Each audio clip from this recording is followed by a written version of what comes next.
Okay, we are resuming the Gloucester School Committee meeting on April 12th, 2023. And I ask that you join me in salute.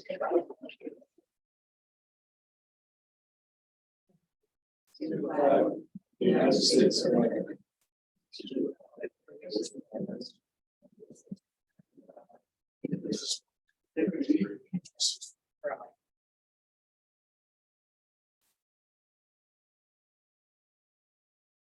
First item of business is oral communications.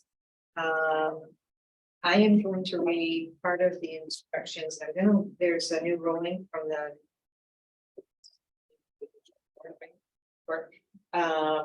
and our attorney is working on recommendations to inform us as to what that ruling has is bearing on the comment section, and he'll come up with some recommendations for us to discuss. But for now, I will leave off what I think the contrary to that ruling.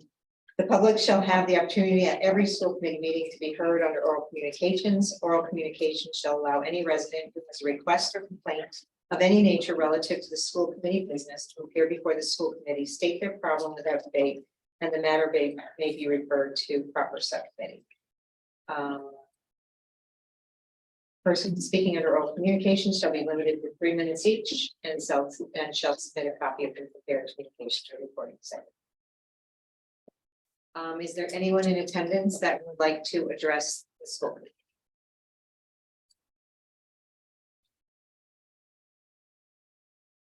Okay, seeing that. Okay, recognitions. We have some good recognitions. Go ahead. I'm gonna, because I know everyone's jumping on this one, but I'm gonna do the art show down at the Cape Ann Museum for the 8th grade stained glass project, and the elementary school to get some sketch work and some print work. It was simply outstanding. I'm gonna take a pass on it. I happened to go, and I was very pleased with the middle schools and the elementary school. And you'll be up until It's in May, I think, I want to say May 18th, I'm not quite sure that, but I think May. And a follow-up is Oliver Barker at the museum said only half of the, well, mainly was up. The other half will be up during the Hopper exhibit, during the what? the Hopper exhibit. So they'll swap it out. I believe so, because most of the room was Rockport and Manchester, Essex. So when you got to the last wall, that was Gloucester's, so there wasn't enough room for all of our works. We have a bigger middle school in those two places Yeah. combined, I think. And so half the class was, they remember half the class, they're like, they're windows. And then as Mayor Berger and Ms. Melvin said, the other half will be alongside the Hopper exhibit. They're Hopper inspired, windows, or panes. And so they're really, Mr. Barker, the director of the museum, is very excited that they'll be able to build a student alongside Hopper. I just think it's fantastic, incredible for our students and other Cape Ann School students, and also our third graders, I believe it is, to have a professionally curated exhibit in what I think is fantastic. Okay. Sam? I would just like to recognize everybody who took part in Anastasia. Incredible performance.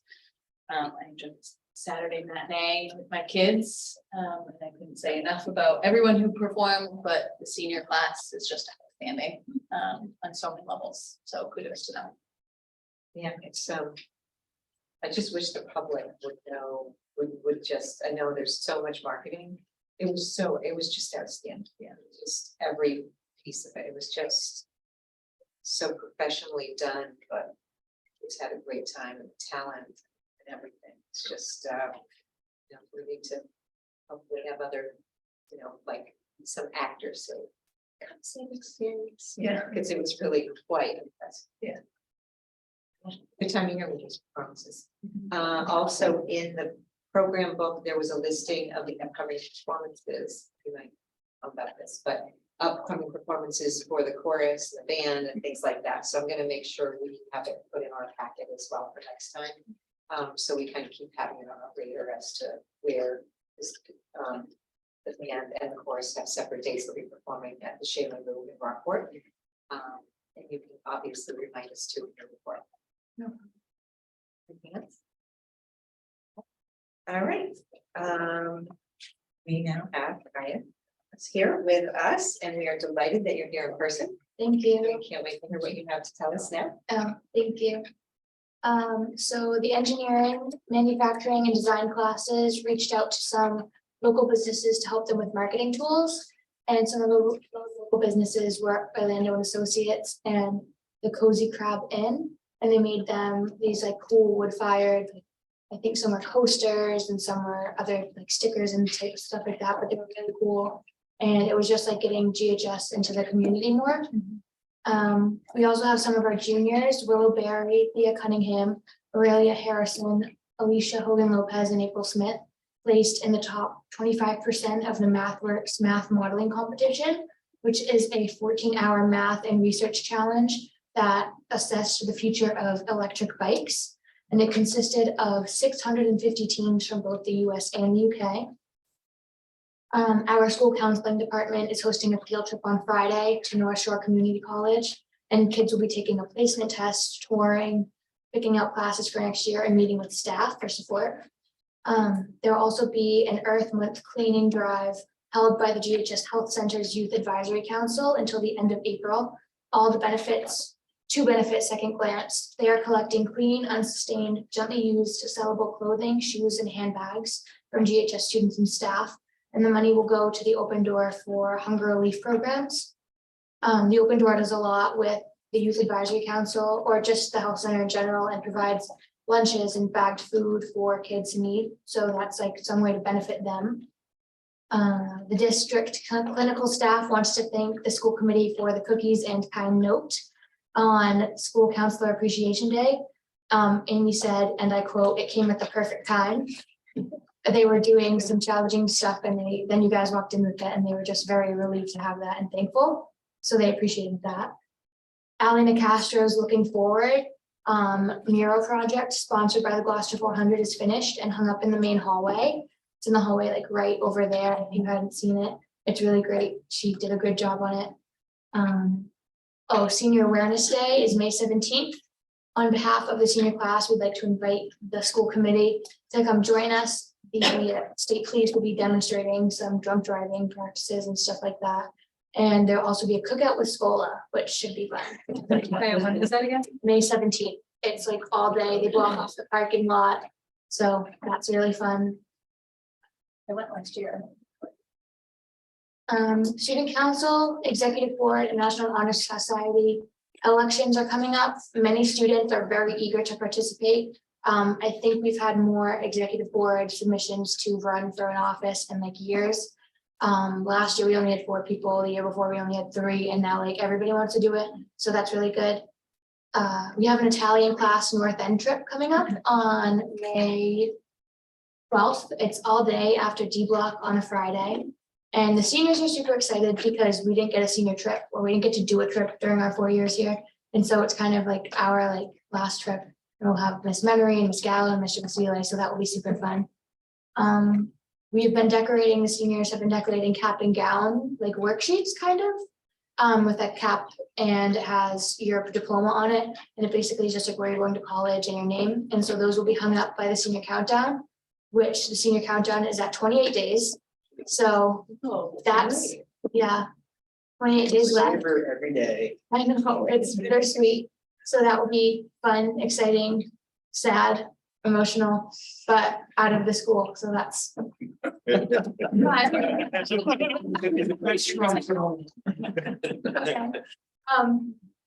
class of 2023 has done endless fundraisers, and prom tickets have gone from $80 to $45, which is crazy. Miss Memory and Miss Walsh have really done a lot for us, and like they just have been great. So that's made it a lot easier for kids to have prom tickets and get prom tickets. And yeah, there's also a Spain trip planned for April vacation of 2024, and meetings have been planned to discuss it. And I think there's a wait list now, like that's how many kids signed up. So yeah, everybody's excited for that. It's next April vacation and should be super fun. Thanks that it's not during my time.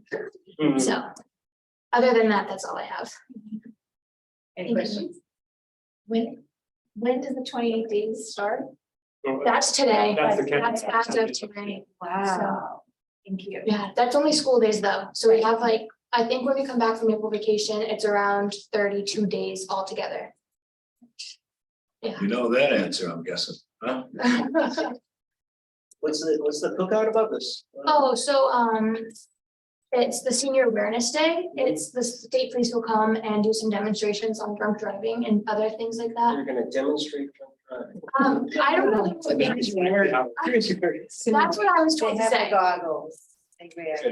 And they have a car that goes, The rollover. it rolls over. Very well. And they- Oh. I went, you go in go-karts and you can't control it, so it simulates what it means to not have control. Oh. It's really quite, Very well. it really gets the message. Yeah, it does. Yeah, stimulate impaired driving. Yes. Wow. And it makes you not want to. What time is it? That, I think it's all day. Oh, it's all day.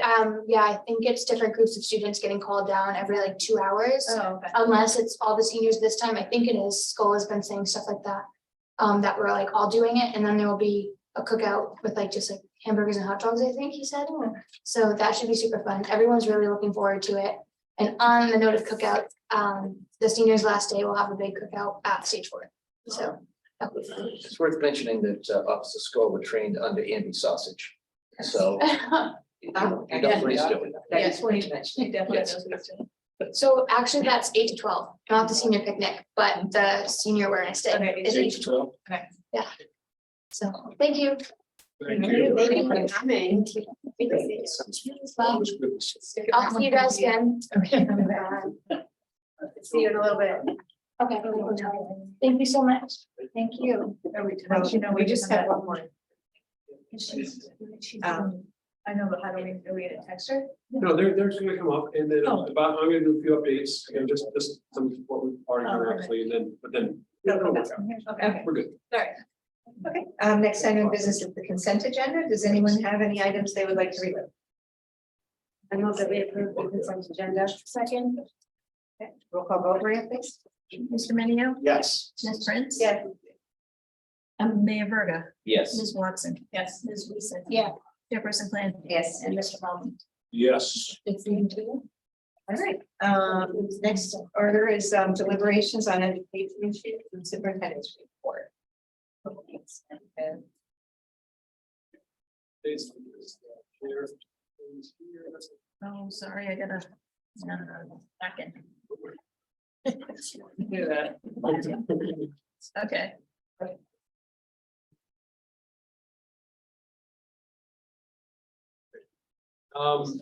So, let's get this organized here. Slideshow. All right, great. Hello, everybody. So, as we always say, everybody matters about schools. And everybody belongs in our schools. So that's something we want to keep on working on to make sure our students, all our staff, make sure that they feel that Gloucester Schools is a great home for them.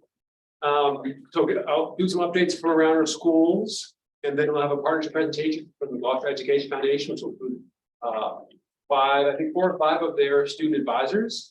We'll have a presentation from Master Sergeant Carcel DeBose and Principal James Cook about our TC program. Update you on the CBT General Advisory Committee meeting we're hoping to have with the school committee in a couple weeks. Present the FY 2024 Gloucester Public Schools budget, and then an update as we typically do it towards the end of the meeting, give you an update on the side of the school as well. An important update about that. So I'm just going to first a few different updates. So you haven't had a meeting in a few weeks, just because that's how the calendar sorted out.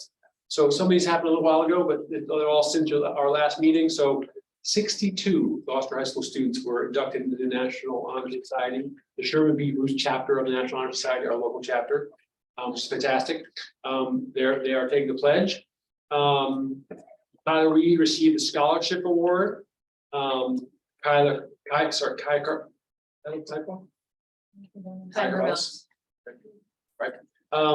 received the service award. This picture right there. Eliana Crackiola was presented with the character award. Michael Francis received the leadership award. It's fantastic. And I won't go into those sort of names, kind of give you the sense of it, but certainly Rand Menery and others spoke very highly of those four students that received those annual awards. Great. But it was a great, diverse, exciting crowd. 62 students, definitely were fun. So yes. Cherry Street Journal. So this is a great example. Is at the Manly Middle School. Manly Middle School has launched a website that showcases the school's digital newspaper. This has really been a student-led, student-developed, student-led, and student executed project, which is great. And they've got reporters, this is my language, not theirs, sort of middle and training perhaps. But really, I've started off this mailed last fall. The winter edition was published in March. Or to contribute in a variety of ways, writing articles, interviewing staff and students, videotaping and sort of stuff. And that's available right directly from the main website. Pretty excited about that leadership and that initiative from middle school students to launch the Cherry Street Journal. As a number of folks went to the GF's Power of Play was relaunched this year. I think it's their 5th, but I'm sure Emily will tell us more. But it was a tremendous day where people, just so many community members, so many organizations, so many partners with the schools and partners with our youth and families were there. It really was such an example of Gloucester pulling together to pull off a great thing. Really appreciate GF's leadership on this. Emily Siegel and Heather Whitfeld really helped to organize it and lead it. But we had over 20 GHS volunteers, student volunteers. They've got, I think, in their orange, if I remember correctly, their orange t-shirts, but they helped all along the way, setting up, helping families during, playing with them, helping families during the day. But it was really a powerful example of the community coming together and putting on a fantastic event for families. But certainly, in so many ways, through discovering, touching, creating, moving, and building, showed just how much folks learn by playing together. Some photos there.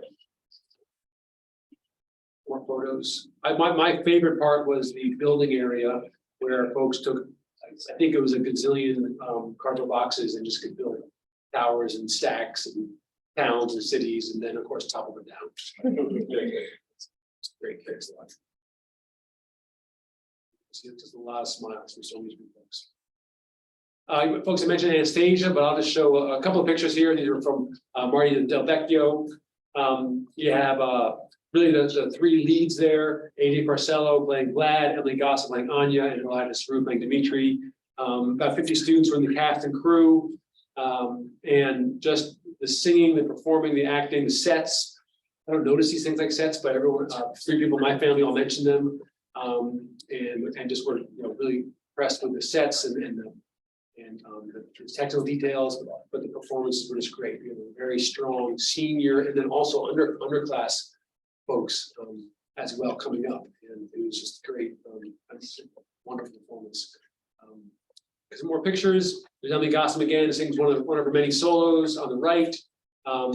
Jessica Cody, playing Countess Lily, was really sort of took the second act, with singing and dancing and great acting. And then just as you can see, that I think one of the best parts about it was ensemble numbers. Just a lot of power coming from that group. And it's also another thing I really appreciate is in all the GHS productions, there's such a respect for and appreciation for the technical crew. That came across again this time. So everybody in doing that work knows it takes everybody to really pull it off. It's just a great example. So great performance. And then East Gloucester, actually, as we are doing, we had the Beauty and the Beast for middle school. We're got to the second performance from the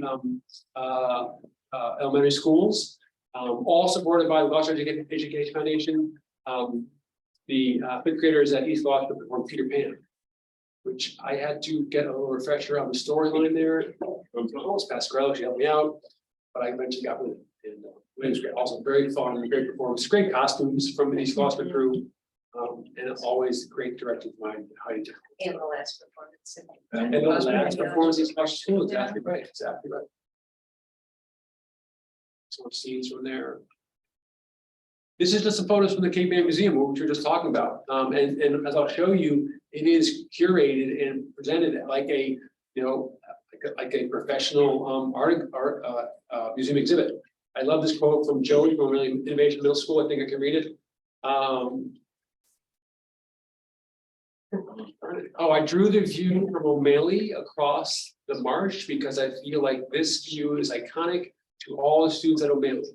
I was excited to be a part of the exhibit and I wanted to demonstrate my view of Gloucester. That's Joey from O'Malley Innovation Middle School. You see I'll show you some up close photos in a second, but that's how it's presented. These are different window panes, individual window panes that each student painted. And then combined into a sort of a 4x3 window pane. The other thing, again, like I said, really presented as a established exhibit. You know, that's the classic version of the intro as you walk into any museum exhibit, like at Cape Ann Museum or the Museum of Fine Arts. You see an explanation of the show, and it's the same thing with the Cape Ann 8th grade exhibitions.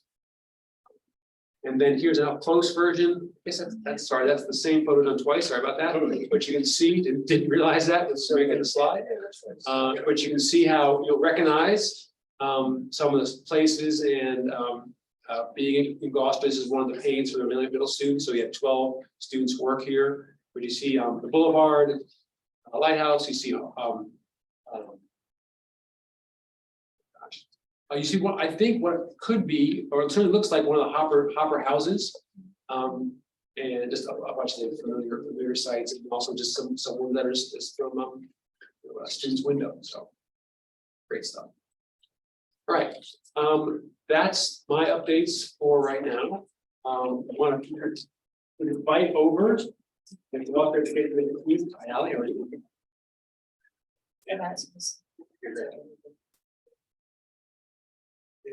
Two, three here. yes, yeah, and then if you my computer. I just do 3 and 3, right?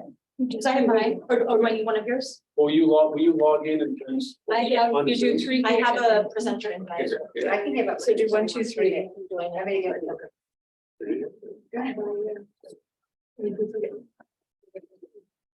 Just give us a moment while we set up the GF crew here.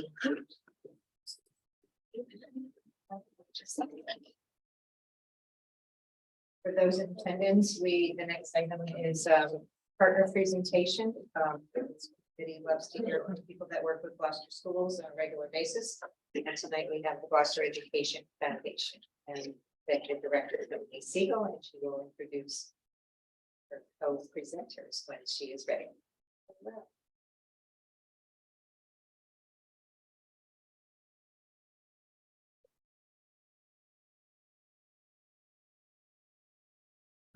Recording in progress.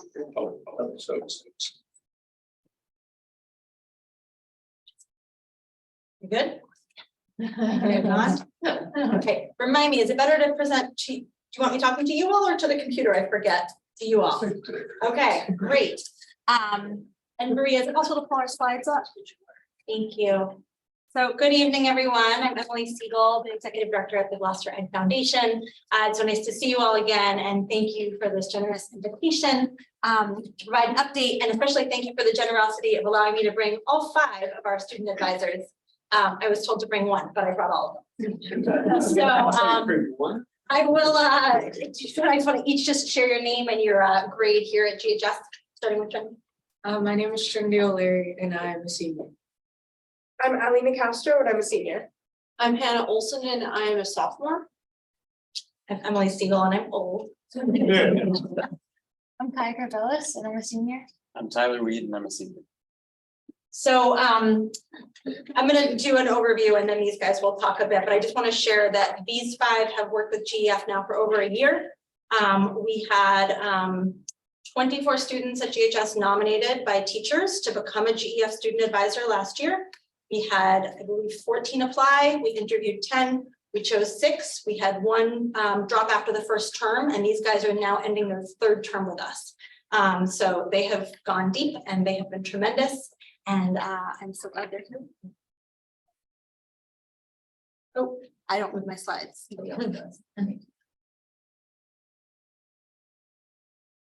There we go.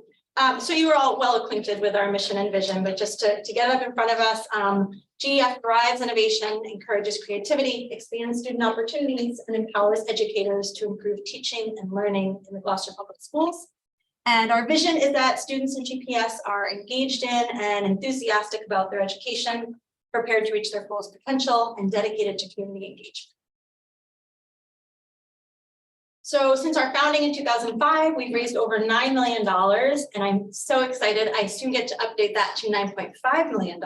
We just wrapped our fiscal year and are doing our final accounting, but we are very close to $9.5 million raised after this past year to support dynamic programs in GPS. And much of our money is raised right here in Gloucester, which is phenomenal. This is an incredibly generous community that cares deeply about its students and its teachers. And for this school year, we are investing about $375,000 in GPS programs. So this is a rundown of programs that we have funded this school year. And actually this list grew by a few this week. Our board met on Monday and approved a few more proposals. But you can see there's a wide range from elementary, middle, and high school, different content areas, ones that fund district-wide projects versus individual schools versus all elementaries. We're definitely known for our investments in STEM and arts, but we do invest in other areas. One we're really excited about is something called Bikes for All that our board approved this year that will create an 8-week PE unit at the new East Veterans School next year, where every kindergartner will learn how to ride a bike, which sounds like a simple basic thing, but not every kid gets to learn to ride a bike. Not every kid has access to a bicycle or a safe place to practice. It's a life skill, and it's something we're excited to help support. Another big place that we have invested that we just got an incredible update on Monday night from Principal Cook. And our partners at Wellspring is the Mentor Project, which is it's a program that's still in its early phase, but it's in its second year of early implementation, and it pairs Gloucester High School juniors and seniors, targeted students, with a community mentor to help them with post-secondary planning. And James and his colleagues from Wellspring, who helped facilitate the program, shared some pretty remarkable early impact stories with our board on Monday. So just a few images, we'll go through these quickly, but some images from programs this year of things we funded. If you walked into the school tonight, you saw that mural hung in the front hallway outside of James's office, and the artist Ali standing next to it, and sitting next to us, Ali Nicastro is the artist behind that beautiful mural. Alan Richardson, a senior who's headed for Wentworth, is down there showing us her incredible rubber band shooting robot down there in a robotics and engineering class. Want to go ahead, Maria? Take a look at other programs we helped fund this year. We made some continued investment in O'Malley Science Center. This is one of those perennial things that we keep investing in to keep it current and up to date and the envy of school districts around Massachusetts. So we did fund some additional improvements in the Science Center this year. You can see the Gender Equity and STEM Club there over at Applied Materials. That's a club that we funded for the past 2 years, and we just renewed funding for a third year. Where students of all gender identities get to go on field trips and hear from guest speakers to explore careers in different STEM fields. So really opening kids up to the world beyond, their 4 walls. And then I love this picture of band. This is like a picture is worth 1,000 words type of photo. So you see this band photo and you think, Gloucester doesn't have a strings program, so how is there a cellist in band? That's Lyle Cunningham. He's a freshman here at GHS, and he's played the cello for years, and I believe went to Beverly for his lessons when he was in elementary and middle school. And when he got to the high school, Cole Lundquist, the music teacher here, said, we can find a role for this kid in our band. And he plays with the trombone section. And he's there on his cello, and it's amazing. And Trinity just told us he's accompanying her at her solo at cello.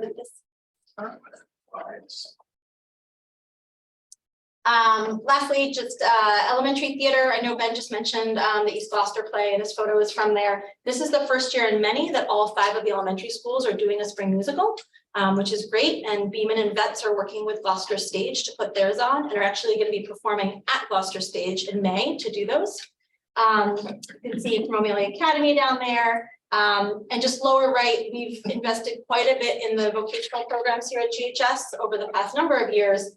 This photo is from a site visit. This was featured in the Gloucester Daily Times. We brought, GF brought a group of donors and prospective donors and board members and sort of interested community members to see the CBTE programs in January. And that resulted in what looks like is going to be a really promising partnership with the Building Center, who Superintendent Lemus and Principal Cook and I met with that last week. I don't know. Last week. Okay, so I'm going to pass it over to these kids and they're going to share with us a little bit about what they've been doing as student advisors over the past year. So hi, my name is Trinity. And before I explain my role, I'm gonna explain like what we do overall. And so the Gloucester Education Foundation Student Advisory Committee was launched in 2022 with the help of Rebecca Dowd. She was a high school student here. And it's to bring more perspective from students and give them a voice to speak on stuff, and to help with the GEF programs. And it helps aid in the Gloucester Education Foundation's mission. So for me, I serve as an ambassador. I represented the GF at school committee and events such as Countdown to Kindergarten and Power of Play, where being that role really helped me get an opportunity to step out into the community and meet the next coming generation of students at Gloucester Public Schools. It gave me a chance to speak to them, to explain to them that high school students are not scary, they're very fun to hang around with. And it's just very eye-opening, and I hope that we continue to do more of these because it's very impactful to myself and also to the younger students. So, yeah. Another role that we have as student advisors is to advise the Gloucester Education Foundation on programs that they're providing funding for. One way that we've done that is reviewing proposals and asking questions on them to help refine them before they go for the board for voting. One program that I helped review a proposal for was the Bikes for All program, and it was good to have a chance to ask questions and provide a student voice in a place where students weren't typically involved. One last role that we play is project support. So recently I was a volunteer for the Power of Play. So I came in and helped facilitate the stations and make sure that all the kids were having a good time. And I also ended up having a great time because it was a very fun day.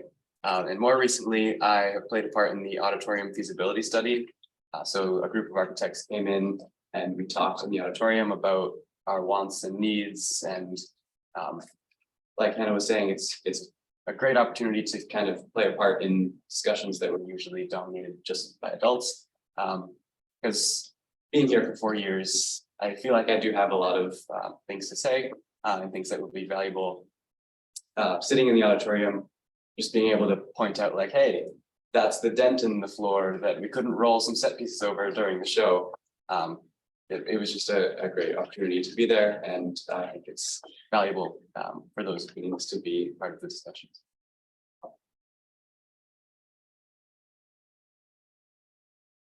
Hi, nice to see you all again.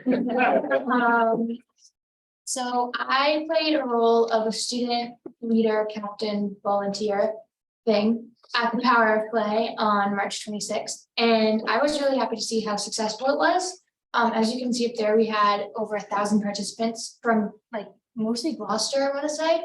And I feel like that's a big thing because now we're getting these kids to learn about new things other than technology and like building and creativity and stuff like that, especially with like 2 years over COVID. So that played a big part. We had 3 sponsors, as you can see, which really helped us out a lot. We got some nice goodie bags for people. We set up the whole thing. But yeah, and it was very, very successful, especially for being gone for a few years. It like came back with like a bang. And I think the line was never ending. There was always a line through like the trophy hallway. And I don't think I ever saw like as many kids as I did in my life. But other than that, it went really well. I was really happy to be a part of it and to see everything that was going on, and to see happy kids and screaming kids and laughing kids. But yeah, so that was really good. I have been working on the Gloucester Student Art Festival.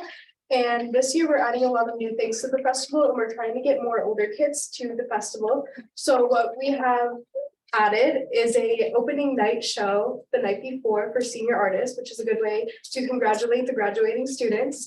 And we also have 10 art making activities, 6 food trucks, and we're closing off Warner Street to make it more like a block party type thing. And now Trinity will give you guys some stickers. This is the logo that Lexi Thomas created for our logo contest. And this is promoting the event. Yes. Yeah. You were the first recipients of these stickers. They're hot on the press. Thank you. Thank you, I Trinity. should clarify, it's Warren Street, not Warner Street. You don't want to panic people. Warren Street. Is there a Warner Street also? Yes. Or nobody- not clothing that Steel. one? Warren is near City Hall, between the bank and City Hall. That neighborhood. And I'll just share like an example just coming off of that of, you know, Ally was on planning Zoom this afternoon, as she is every other Wednesday, with the planning team for the Arts Festival, which is 10 adults and her, right? So this theme of like inviting students into a space has typically been populated by adults and their vision and making the decision. You know, it's only 5 of them, but they have incredible perspective, and all of them are involved in so many different things at the high school. They can bring a lot of lenses to things. So Ally was just this afternoon on a planning meeting call. I leave the call, I email her the draft invitation for the senior art show, which was her idea. I email her the draft invitation, and like before I know it, she's emailed me back that she tried the registration link and it works perfectly, but it sends you a confirmation message thanking you for registering for GEF's fall celebration. Okay, so like little tiny, like big vision, right? Let's have a senior art show and helping make that happen. And then like little tiny details of having a student that I can quickly like send a link to, ask if it works, and have her catch, no, it doesn't work. So these students have brought a ton to GEF and have made my work richer and more interesting. They've had a chance to work with some of our board members and to do a storytelling session with our board to share their like real on the ground perspectives on life at Gloucester High School. And we are very proud of them, and I will be in the front row of graduation for these 4, and I will be very happy to put a hand up for 2 more years by my side. So may we continue? Any questions for me or for the group, comments or suggestions or ideas? We're wide open. I just want to thank you all for all you bring to the schools in so many ways. I think you're all high schoolers, but we're elementary and middle schoolers. So you've experienced, whether it's band, whether it's theater, whether it's any number of things. So I just really want to thank each of you as individuals, and also to the whole GEF team for everything it brings to Gloucester schools. It's really, really extraordinary.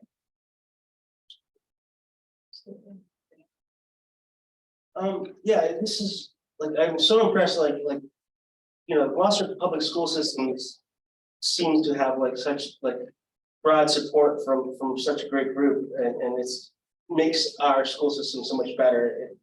I can't say how much, you know, I appreciate all this work. I'm looking through all these programs.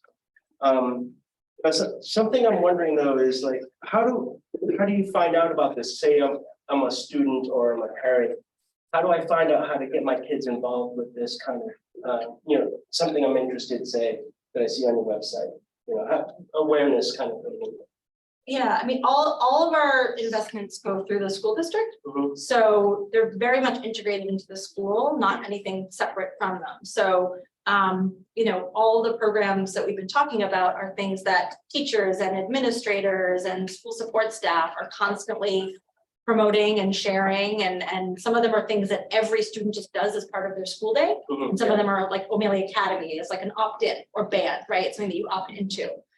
So the schools do a wonderful job, like they market themselves in terms of making sure students are aware of the opportunities. Mm. I think for some of the, you know, for Countdown to Kindergarten, Power of Play, the Arts Festival, sort of these signature events that GEF helps put on, that's a lot more work, right, to get the word out. So that's a lot more making sure that we're all over social media and that we're, you know, making sure that parents are getting flyers home in backpacks and getting all calls and all those things. Yeah.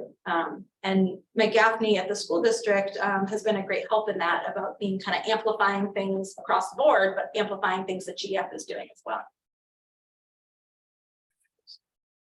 So I too want to thank all of you, but specifically to the four that are graduating. I think we've learned over the past couple of years how powerful student voices are. They're probably even more powerful than you think they are. So to hear you tonight and to see you and your involvement in these goings on, it's awesome. But my question to the four that are graduating is, are you doing any outreach to students to talk about the exciting things that you do to potentially recruit others to take your place when you leave? For me, when I say like, oh, I have a GF meeting or I have something for GF, they normally are like, oh, what's GF? So then I'll educate them on it, or they'll be like, oh, I've heard about that before. And I'm always talking highly of GF because it's an incredible, like, program. It's incredible. Like, so for me, my outreach is just talking it up, sharing everything that they post. Telling my mom, like, hey, this is what GF does, like, your daughter's on the board now, like, help me hype it up to everybody. Like, and my mom loves it too, because I have a niece, so she does all the power of play stuff and the countdown to kindergarten stuff, so she loves it too. So now that my family knows about it, they talk highly of it as well. So that starts to create like a ripple effect. So Sally, you trying anyone to hate like you or you? One of my Mix your jobs face. for the art festival is to recruit student volunteers, so that's a way to get students involved and to do that. And do you feel like there's a lot of kids asking or Yes, wanting to yeah. know? With NHS and the National Arts Honor Society, definitely. It's a fun event, so. There were like upwards of 50 students that came and volunteered at our flag. So. Yeah. 53. Because they wanted to, not, they had to earn credits or anything, right? So, The credits count. Play a mix. yeah. Still, they wanted to, yeah. That's great. I mean, I talked to a lot of kids who did volunteer at the art play, and half of them, I don't even know if that's like a correct estimate, but a lot of them didn't even need the service hours. Right. They just wanted to do it. Well, part of our role is to share about GEF. Emily encourages us to, whenever we get the chance, say, hey, this program that you're interested in, or like everyone's kind of doing now, it's a GEF program. They helped out with that. And like Trinity was saying, if I say that I had a GEF meeting, it's like, what does that mean?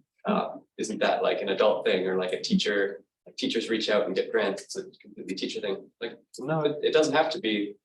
Students, we're trying to get more students to be a part of the grant writing and application process. Is it like 2 or 3? Had 3 students work on grants that have been funded, Wow. which is great, but like, there's more opportunity. And this lady right here, Trinity, is working with Mr. Lundquist and thinking about chorus, which is not something that GEF currently supports at the high school. And as we probably know from the Gilnetter article that came out, there's no chorus at O'Malley, and I know there's talk of bringing it back. So Trinity has been sort of working with Mr. Lundquist and with me to think about is there a GEF proposal there to support chorus at the high school in the coming years? And that's even after she graduates, I'm sure she'll want to weigh in on that. You guys are all different makers. Yeah, Great. absolutely.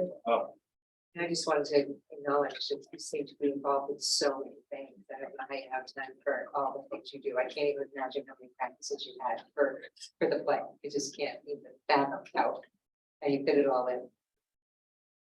But thank you for all the contributions and every way that you meet the great students we have. Thank you. Thank you, Ellen. Thank you. Right. Thank you very much. Oh, yes. We have more Fridays. And I saw today that you're looking for volunteers for the Arts Festival. Signed up. I Signed saw. Emily, these are Put going. me wherever you want, That's coach. just Those are going home with all families. So Allie's passing out just the rec card, the flyer for the Arts Festival. And Ally actually had the idea that let's do 2 runs, we did 2 different prints of 1,500 each with 2 different student artwork pieces. And Ally, do you want to explain the rationale for that? Why you had the suggestion to do the 2 different pieces? So I did the other piece, the older students piece, to kind of attract older students to the event, so they know it's not just for little kids. Yep. And then the one that is the younger students' work is a 5th grader from Plum Cove, and the idea is those will go to pre-K through 5. So Ben, the version you have will go to pre-K through 5, and then the version with the painting of Gloucester Harbor that Ally did will go through to 6 through 12. Grade 6 through 12. So trying to make sure we're getting both ends of the spectrum. I think Emily and also Ally and the team here.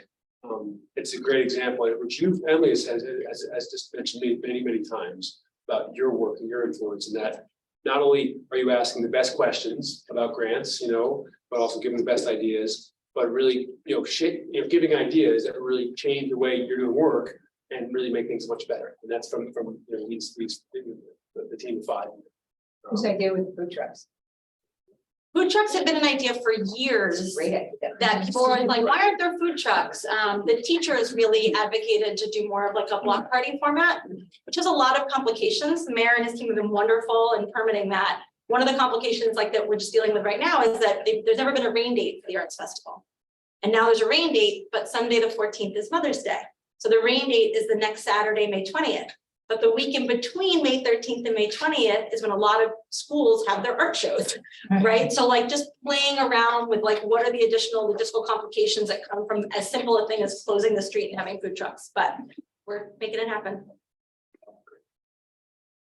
And this is a silly question, but these things, I mean, not this, but the information about the Arts Festival at the elementary level has been coming home. I had no idea all of this was part of it. Yeah, Right.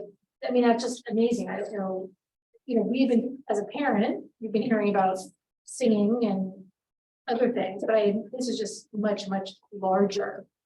yes, so I might shoot myself in the foot for deciding that the first year back after COVID, both Power Play and the Arts Festival had to be bigger and better. Because it's been a lot of work, but Tony Waldron, who many of you probably know, is the coordinator for the Arts Festival, who's been phenomenal. And that's like a 5-month gig. She works about 10 hours a week on this. So with her support, we've been able to, the 10 art making activities, the food trucks, the opening night show, the student logo contest, all of that stuff wouldn't be possible without a really good planning team, and having the student on it has been huge. And I also want to give Amy Pasquarello credit, who's our admin representative who's on it. And then having a really talented coordinator like Tony, who Tony could make a phone call and there's 6 food trucks there. It's just how she works, so. I'm just curious, do you know how unique this kind of nonprofit is in a community? Like, do other communities have nonprofits like this that support schools, or is Gloucester pretty unique? So many communities have education foundations. Some of them are, the bigger the school district, often the bigger the Ed Foundation. Before I came here, my impression of education foundations was often that they raised like $40,000 to $60,000 a year and maybe did some great stuff like a couple of student scholarships or paid for some professional development and then took credit for how good the schools were. Like I've seen that in a lot of communities, and I was so pleasantly surprised when I moved to Gloucester and saw this opportunity to know. I heard from people right away, like GEF is a key player in the quality of the schools and in the quality of what happened for families in Gloucester. So I think that GEF is wonderful and unique, but there are many great ed foundations around the country. And there's a national association of them, and they've got a great website with lots of good resources. Actually, the student advisory, I called an ed foundation in Oklahoma when we were starting this, because I read an article that they'd written in a newsletter about their great student advisory committee. And theirs operate somewhat differently than ours, but we got to hop on the phone and have a good call and learn from them. So, yeah. What I would add to that is just that, again, also worked a number of different types of education foundations, local ones. And what strikes me as a real differentiator, something I really appreciate about GEF is it's very personal. It's very closely connected with us. It isn't a tail wagging the dog, which often it can be, but it's aligned, but it's also very personal, meaning, these are our students, these are leaders in the school. They are really deeply involved in it. But that it goes with the any different kinds of grants, and so it's very close connection, very, it's very personal. And you see it because, Emily and board members know our teachers, they know our staff, they sit down with me and Amy, every month, that sort of thing. So that personal connection, I think makes all of it. And this works awesome. I just tried it. Okay. Phew. The last, what I just want to say to the students and to all of you, and one, first of all, if someone would say, you're so involved in so many parts of the fabric of GHS, the racial equity team, the art, performance, National Honor Society. I mean, I could go on, and so many pieces, athletics as well, and all sorts of things. So one, I appreciate about all four of you and the one who's not here right now. But also, this work with GF is such an example of what we want to do more and more of, at the high school and the middle school especially, which is like student voice, student leadership, student opportunity, engaging in ways that impact the community in positive ways. And so you guys are leaders in this, appreciate it. And but the more and more we can do that, we can have those opportunities for students. This place becomes better and better. It's already pretty great. So you guys are little examples of what we're trying to do. So, and appreciate GF so much. Great. Thank you. Thank you. For the last 28 days. Maybe it was like, I'm not 28 days. I just got more than that. Thanks, Anna. Thank you, guys. I remember that at first. Oh, yeah. Yeah. Oh, yeah. Oh, you know. Okay.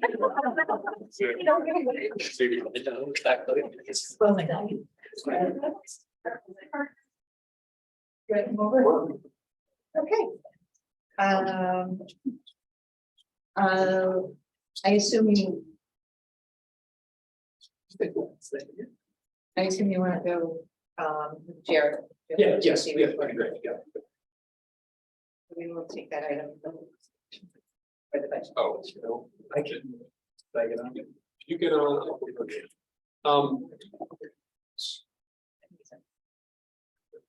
Right, so tonight we have Master Sergeant Carcel Focus and James Collins. We're going to give us an update on the work of our Range ARTC program, and also an update on the future of it as well.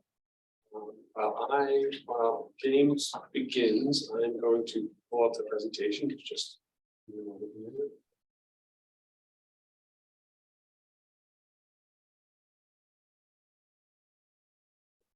Start talking, so we can cover, we will.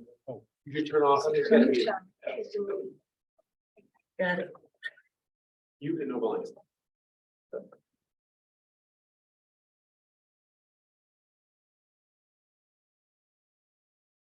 James, I recognize you tonight. Unmuted. I tried. I have no volume. So it's that one. That's pretty good. Yeah, that's good. And the presentation is up. Great. Thank you for having us here tonight. We're excited to talk about the JRTC program. I did notice in the GEF presentation that 2 cadets were doing other things. I'm sure you noticed too in pictures. They were there. It was an inspection day, and so they were in their uniforms, but they were also involved in 2 other activities, CVTE and the band as well. So that's pretty typical. And something I'll talk about later in the presentation is, when our kids visit O'Malley in twice, 2 different times, we like to have students speak to, rather than go and represent your JRTC or the band, they actually go as themselves and represent 3 things, right? Like something they're really into their math class, they love the JRTC program, and your soccer player, right? So that students are seeing how all these things kind of come together, right? Rather than just, selling programs. So anyway, we'll talk about that a little bit later. You can go to the next slide. So today we're here to talk about three things. Some of the activities and the accomplishments from this year in particular. We're gonna talk about some challenges that we're facing with some JROTC requirements that aren't unique to Gloucester, but that we are experiencing.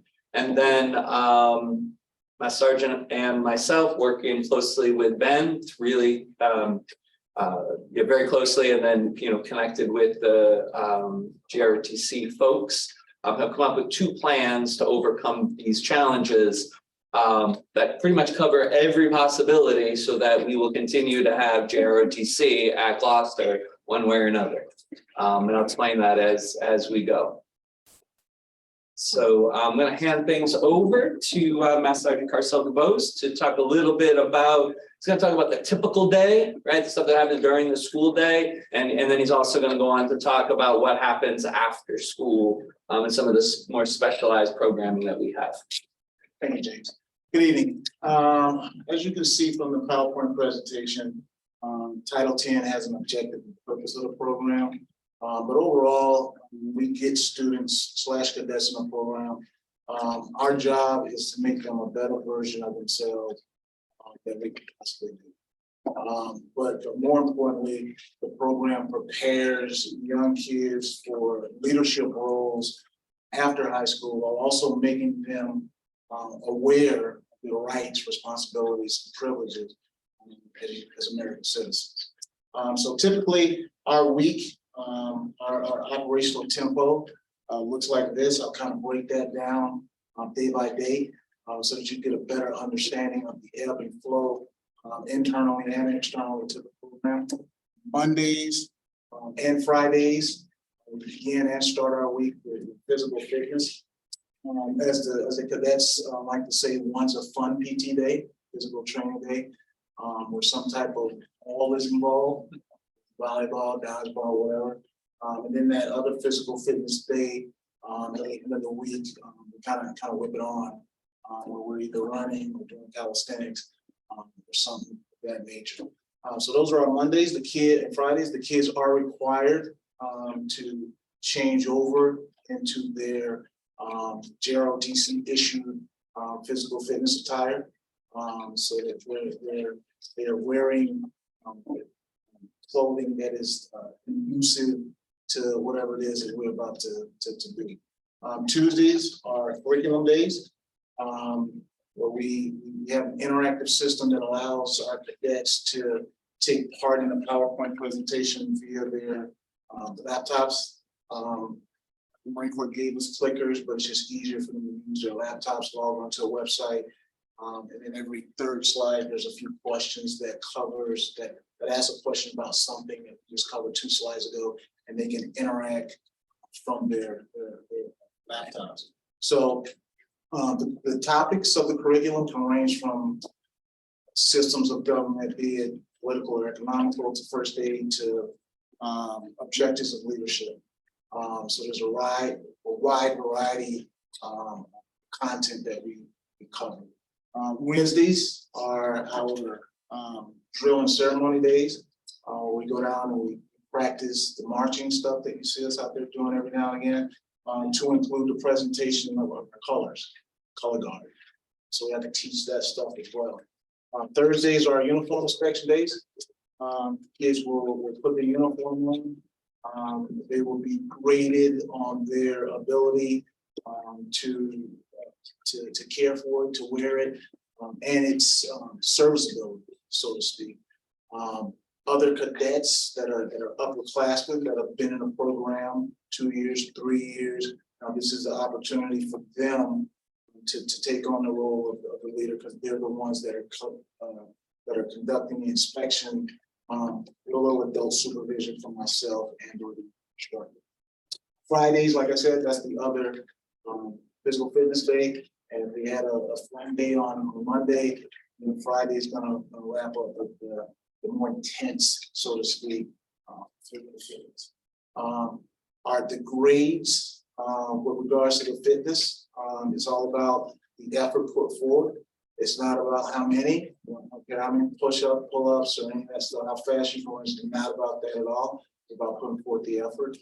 So that's what we scale that down to. Moving into the external ebb and flow. the up tempo there. We feel competitive teams with regards to drill ceremonies, marksmanship, and or fitness. That also includes a lot of time practicing, Monday, Wednesdays, Fridays, for the drill, to include the fitness teams. And then Tuesdays and Thursdays, we carve out time where we set up, as you can see, we'll take the cafeteria. That's what the cafeteria looks like. We set it up as a range. We'll take the cafeteria, set it up as a marksmanship range. And the kids will practice and try to hone their skills with marksmanship there. Our accomplishments, I think we've been pretty fortunate over the last couple of years. Our cadets have really and truly put themselves in position to be not only considered for locally sponsored scholarships, but those that are nationally as well. And not only have they put themselves in position to be considered for these scholarships, they've actually won. Last year alone, we secured our cadets secured over $930,000 in funding to assist with their post-secondary education. That's something that we hadn't accomplished since I've been here. This is my 11th year. This year, we applied for, and one of our cadets won the ROTC scholarship, national scholarship, and we just submitted the application to let them know we're going to accept that to include which universities he wants those funds distributed to.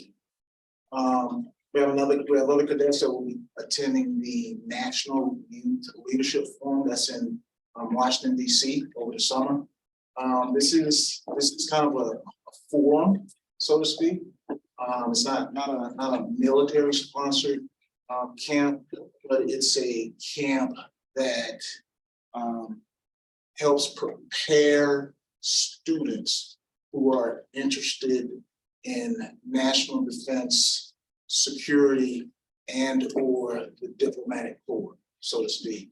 So they'll spend a week down in DC with other kids from across the nation, rubbing elbows, ripping and grinning with folks, and coming back better students so that they can cross-pollinate whatever it is that they learn with the cadets. Earlier this year, we did a leadership challenge, kids up to Norwich University. They do this Friday, Saturday, Sunday, 3-day camp challenge thing. It's a nationally recognized and sponsored camp that's sponsored by the Military Order World Wars. It's designed for high school students to develop their leadership skills, while also kind of teach them a little teamwork and how to overcome communication barriers. So each cadet, it was 7 or 8 of them that completed the challenge. Each one of them received $8,000 in scholarships. So I think we've been pretty fortunate with the core of cadets that we have.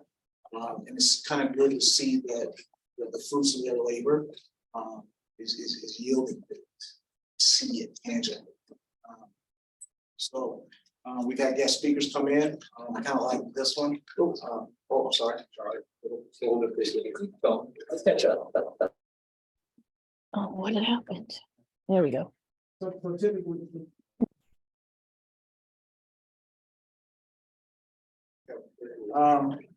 we like to keep them busy, kind of do something once a month, every month. We like to take our field trips. We like to have guest speakers come in and speak to them from all walks of life. We had a gentleman, from, he was active duty Army, Beyond Technologies. So I don't know if you're how familiar you are with military working with the civilian sector. But he came in and he gave them career talk on what ROTC did for him, the position they put him in. But the cooler, so to speak, part of that was the kids got some insight on some of the technological advances that our government is involved in with regards to the type of equipment and gear that we're using for the defense of the country. So that was kind of good. kind of opened some eyes a little bit, and kind of got them curious about STEM, so to speak. So that was good. That was awesome. So I think that is. All right, that's great. Thank you. There's a lot more too. We go on and on and on about all the things the cadets are involved with. So, but we thought we'd show some more up here and then, speak more thoroughly to a few things that we might not know about. So some of we're two challenges that we're facing with regard to some of with regulations to maintain an MCJROTC program. And the first is that we're required to have 2 instructors. And we currently have 1 instructor. Sergeant is our 1 instructor. We have not yet been able to find, but we'll go over a little bit of what we're doing to find a 2nd instructor. There are difficulties in our region. We don't have a Marine base nearby. And so the pool we're pulling from is quite small. But we got some ideas about that, and we'll talk about that a little bit later. The second is enrollment. So Gloucester High School, like some of the area schools, including Beverly, Salem, then going down to Boston with Madison Park, having difficulty getting to the 10% of the school's population that need to be enrolled in a program to be in good standing. It's a lot of kids. I mean, 10% of our kids don't do very much of anything. In fact, I was trying to think earlier today, like, what do 10% of our kids all do? What classes, right? Other than English and math and the core classes. So anyway, it is a requirement, and we currently so that would be 80 students would be the 10%, and we currently have 57 students enrolled in our MCJROTC program. So those are the 2 challenges that we're facing, and as a result of those challenges, our program is on probation, which is a sort of administrative thing that happens due to the 1 instructor and being a bit below the 10%. And so to respond to this, we've developed a plan A and a plan B. Right? We know that just going with 1 plan wasn't going to guarantee that we could continue having JROTC without interruption. So that's why we have a backup plan as well, plan B, and we're proceeding with both simultaneously. So plan A includes hiring the 2nd instructor. So the things that we're doing is we have engaged in proactive outreach to what is called the certified non-working instructors. So you have to go through certain training and approval to be approved when you retire from the Marines to be approved as an instructor. Again, it's a small pool for our area, but we wrote to, and in some cases called, all the people, right? We went to them and said, like, hey, like, we got an opening, and then we're awesome. Like, so we gave them a version of the pitch we just gave you, pretty much, right? It was like like, this is what we got, this is what we do. Integral part of the community. Gloucester's beautiful. We made it worse, right? We got to go with that as part of the pitch too. Right. Well, we couldn't say that. We're gonna make that up. But it's a beautiful place. It's a really important program, integral to the school. Here are some of the things you'd be working with coming here. And then it's coming from both of us, so they're understanding there's support from the administration and the school committee, the superintendent, as well as you get to work with this guy, right? Which is a great bonus. So we did that. Also, Matt Sargent really did most of this. I just did the school spring part, but he's posted the position on more broadcast than usual for the that we do at the school. For the position. So we've also done the broad advertising. And then without getting into too many of the details, but that we have been very actively involved with the inquiries. So that's everything from making a phone call, right, to somebody who's interested, all the way up to having people come to Gloucester High School, spend a day shadowing the cadets, being interviewed by the cadets, spending time with Mass Sergeant, and spending time with myself as well. So we give them a full day. And so we're feeling good about that process is what I can say at this point. I'm really, pulling out all the stops to get somebody in here. So that's part of plan A. How many folks have you done that with? we're sort of in the middle of some things, I'd rather not get into Oh, some of the okay. details about. Just the curious, like- personnel. No, I understand. Big Yeah, meeting. there've been, I would say there've been a few. Okay. I'd say, yeah. But again, you gotta, in many of these cases, you're asking somebody to move and uproot and, right, it's not that they're living in Ipswich and you're applying for a job. So that's one of the One of the challenges. challenges of the process is that's why I made a warm comment is a lot of folks who are time active duty, and are eligible and have been trained and eligible to do this are looking for warmer climes. And also, or proximity to a marine base also makes the pool water harder. We have a great climate, I love our climate, 4 seasons, okay, but other folks want warm. Yeah, so that's one challenge. Just wanted to. I think the brilliant thing, and I have to give myself credit for this, is by having them spend time with our kids, right? It's a big deal, right? Because as you've heard about from having the students here and seeing what they're doing, I feel like that's a big draw, right? And then also making sure that the person is meeting the different levels, knowing that you have the students, by sergeant support from the administration, you're getting the whole package in a day. So the second part of that is the increasing enrollment, which entails working with the Gloucester High School Guidance Department to make sure that when they're having meetings with students, they're informing students about the benefits of the program.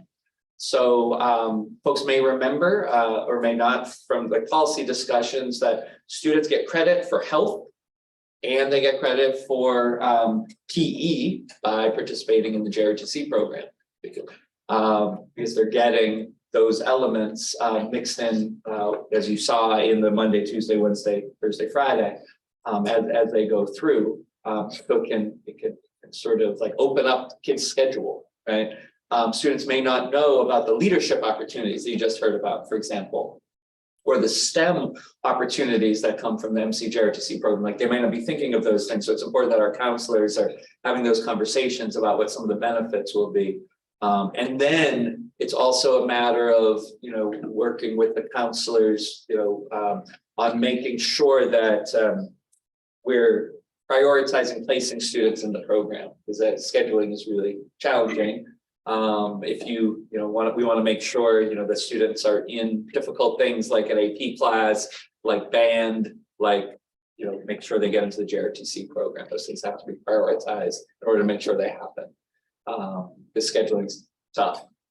We're really excited about things we've been able to do with O'Malley.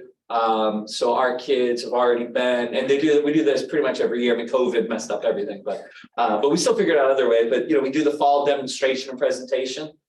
So we have cadets over there, they do a drill demonstration, and then they present. A couple different students are presenting as the JRTC kid, the soccer player, and the student interested in languages. I think of a particular cadet, just came to mind, who spoke 3 different times at the O'Malley event. Kept wanting to jump up there. And then we had other cadets as well speak of their multiple things they do. So we're not only pitching the program, but trying to show students that you can do, kind of non-stereotypical combinations of things that our kids might be doing.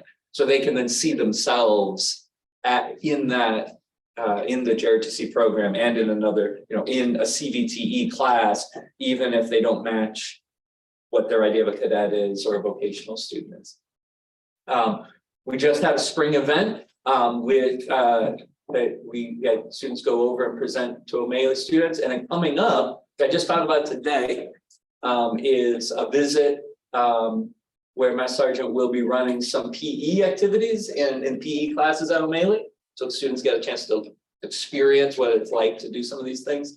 And then our students will be having peer-to-peer conversations during lunch at O'Malley to talk to kids and answer questions. All really good recruiting ideas. All right, so that's our plan A, addressing both parts. We have a plan B. If, despite our best efforts in those areas, we end up not being able to meet the requirements, and at the end of next school year, the MC-JRTC folks decide to disestablish our program, we have already gone ahead and applied to have a Navy National Defense Cadet Corps. conveniently, or it just so happens that a Marine instructor can also instruct a naval program. Okay? So that flexibility really is helpful for us in this. We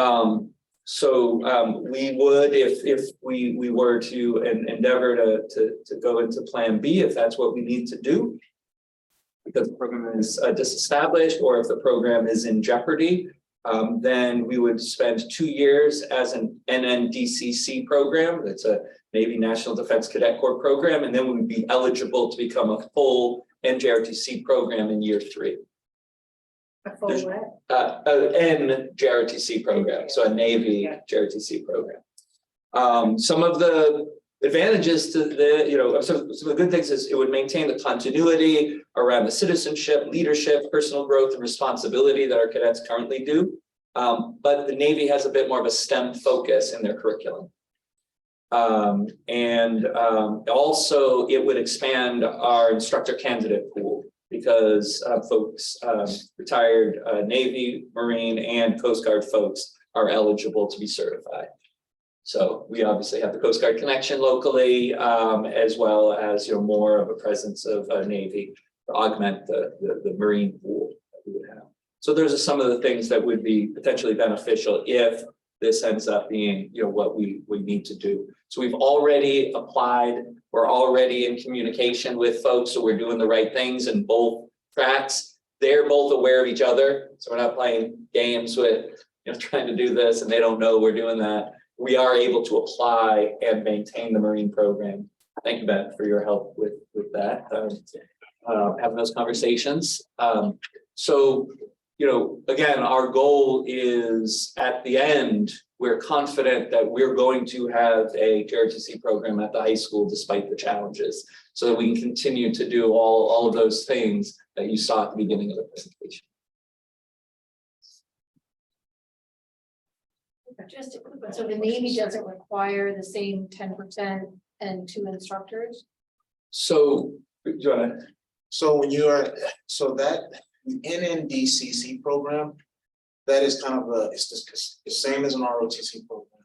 However, you don't receive ROTC status, so to speak. So you are not required to have 2 instructors. You are not required to be at the 10% until it's the purpose of the probationary period. You have, in order to convert into the Navy JROTC program, you have to show for 2 years that you have been able to maintain. Now, again, historically, a program like this is for a brand new, up and running ROTC program. We're not that. We are a program. So we're familiar with the turf, so to speak. So as long as we show that we're able to maintain for those 2 years, the transition should be relatively transparent. So as James was pointing out, the core competencies remain the same, because all ROTCs are about citizenship, respect for authority, and the Constitution of America, rights, responsibility. That's what ROTC does, whether it's Navy, or if the flag's Army, or if the flag's Marine. So that doesn't change. What it does give us is a little more autonomy, more flexibility, and gives us, as James pointed out, it gives us comfort in knowing that regardless, there will be a program for our students in our community. Yeah, on the national level, I mean, it sounds like there's a bunch of places like Gloucester that this could there be some backlash from those groups that say, hey, this, you're gonna wipe out half the junior ROTC. Is that something to say or not? I mean, I think we've both been thinking about this a lot. I think all three of we've all been thinking about this a lot is at the national level. There does seem to be some things happening at that level. I really don't know how to read it all, to be honest. So there are some national challenges. The dirt is a little different everywhere. The dirt in Buffalo is a little different than dirt in Gloucester, and that dirt is different than dirt in Florida. So Thank God. Say again? Thank God. Like in New England, although there are challenges, with instructors, specifically Marine Corps instructors. James pointed out, the closest military installation is south of Mason-Dixon, Quantico, Virginia. So there's not a presence, not a Marine Corps presence. I don't know if you're tracking, but in order to be an instructor, you have to be retired. So you have to have served at least 20 years, retired, and that's it. So that messes with the candidate pool. Changing the program to what we're looking at, if that comes to that, will give us a wider, we'll be able to cast our net a little wider, so to speak. The national challenges, there were challenges down in Salem, with the marksmanship program, that didn't make its way across the bridge, but we were aware of it and we were prepped for fire as far as whether or not we needed to deal with it or speak to some people we were ready. But we haven't had to do that because our program is a strong program, well supported program internally and externally. It just hasn't made its way this far. I think the national challenges that you speak of, maybe California, New York City, they have some interesting things going on over in those neighborhoods, but it just hasn't knocked on our doorstep just yet, and it seems like it's getting closer. Go ahead, Sam. I guess I'm curious, have we ever had 80 kids in the program? Well, yeah, it'd be different number, right? Because we had a bigger school at different points as well, right? But Yeah, right. but there have been times, I'm sorry to speak a little bit to. Historically, prior to COVID, we've averaged between 120 and 150 students. A year? A year. Oh, okay. So So this this is a is- new problem. Yes, Okay, thank you. it's a new problem with regards to the numbers. The instructor issue has always been. Okay, yeah, because my question was, if we continue to stay in the route that we're in, are we gonna find recruitment to be a problem over the years? Because it seems like we're gonna have to maintain that 80 number every single year in order to stay in good standing. Right, in order to stay in good standing, right, Right, so hopefully with some recruitment. right, yeah, we get back changes, to we can that. get back Yeah. to that, okay. Yeah, exactly. Part of the work with James, actually have a call tomorrow with the Marines, with our main contact there, who's beyond, I guess, national, it's beyond regional, I believe.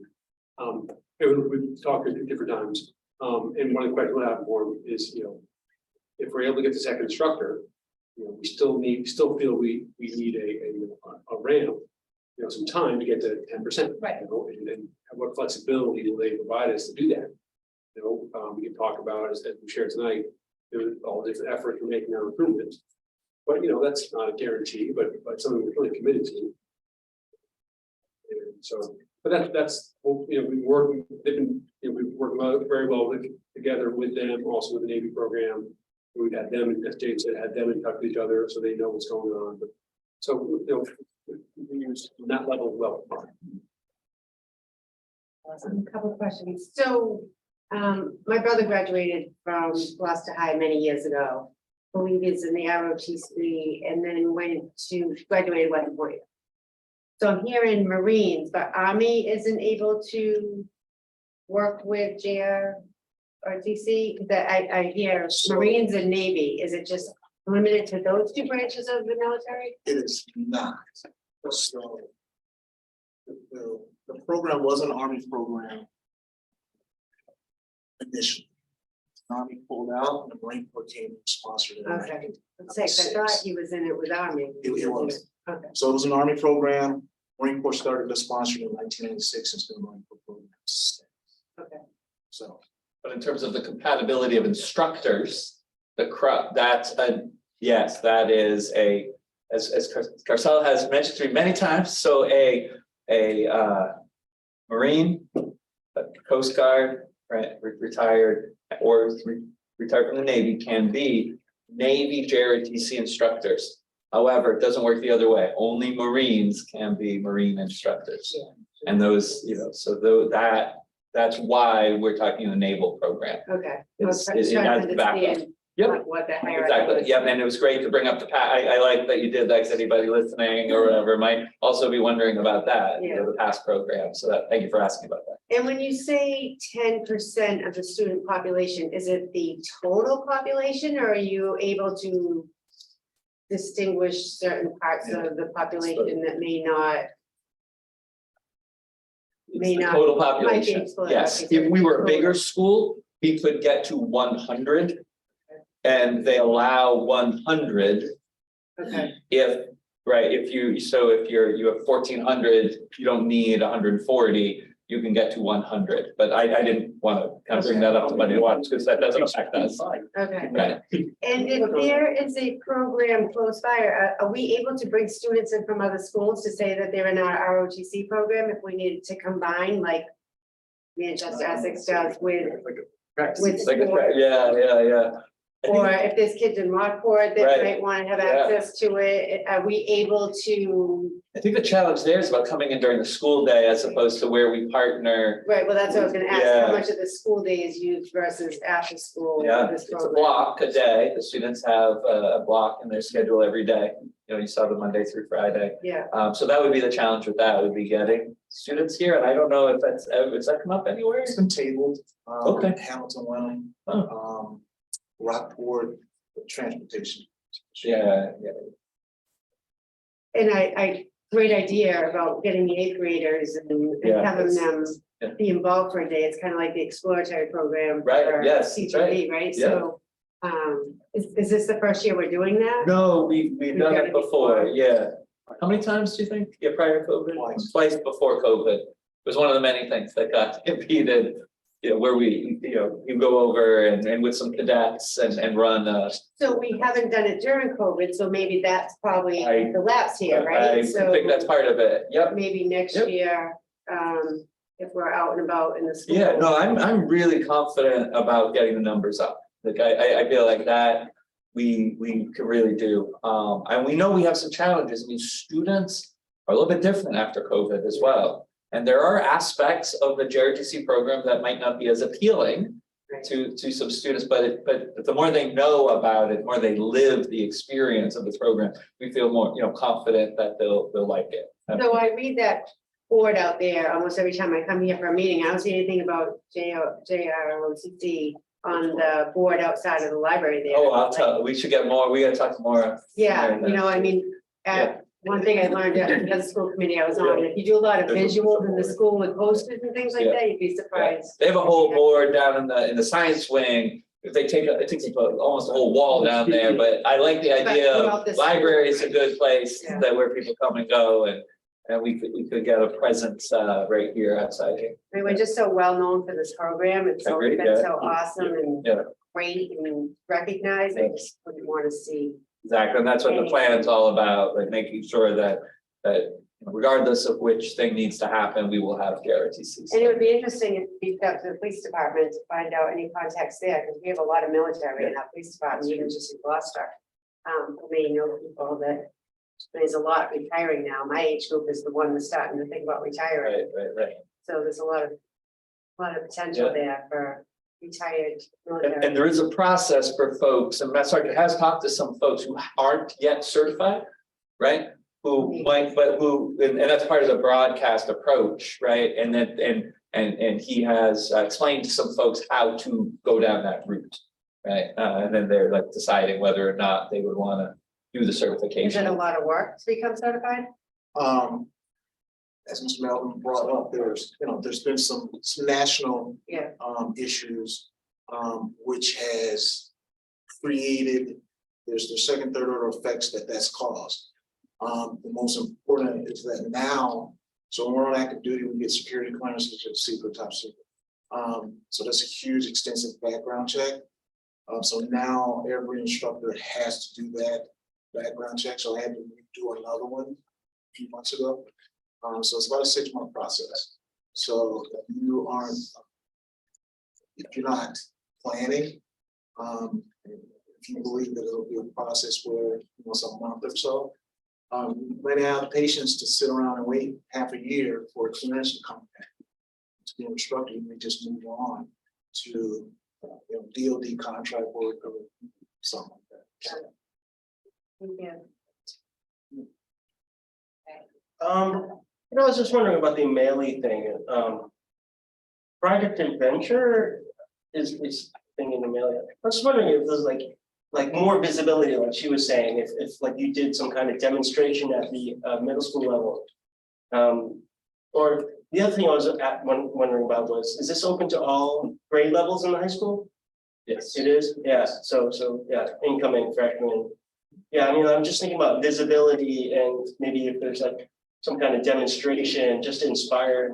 Yeah. children in the middle So we school. did a demonstration in the fall, right? Okay, I mean, I just thought. But there's, do you want to say a little bit more about what happens at the visit coming up? So, Right, so. what we do is we'll take two groups of kids. One group will be in their workout uniform, and they'll take the gym class for the day. And they'll facilitate the gym workout for the day for multiple classes. I'll kind of roam around, making sure that they're facilitating correctly. Couple hours go by, and then there'll be a second group that'll be in the nice dress, pretty uniform.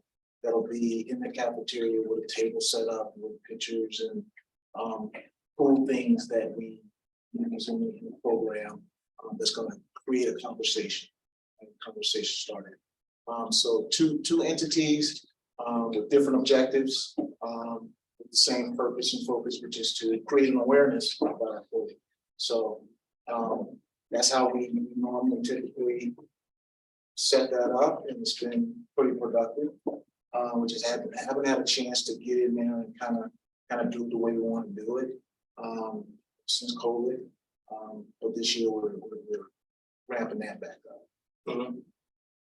And then if Plan A goes well and you get 80 students, you're one instructor still. If you don't have both parts, how do you handle 80 students? He's a Marine, so that. Yeah, no, it's just like I'm just imagining the great students, right? And Well, all at once, all 80 students? no, they're spread out. They're peppered throughout the day. Okay, So- yeah. Across Okay, five or okay. 6 blocks. All right. So, Makes sense. so it's a leadership program, so the fortunate part of what I do is that we've already created the leaders over the last 3 or 4 years. Yeah. So those kids that are juniors and seniors, they're just as good as you are with regards to supervision, supervising, and taking initiative.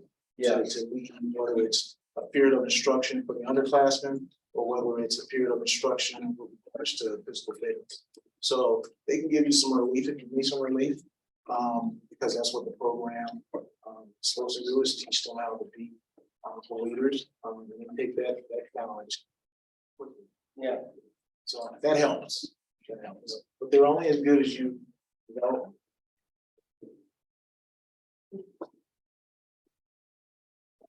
All right, no more questions. Thank you. Thank you for having us. Good luck. Yeah, so, yeah, thank you very much. Thank you. You're free, I gotta stay. Thank you. I'll see you in the morning. Yeah. All right.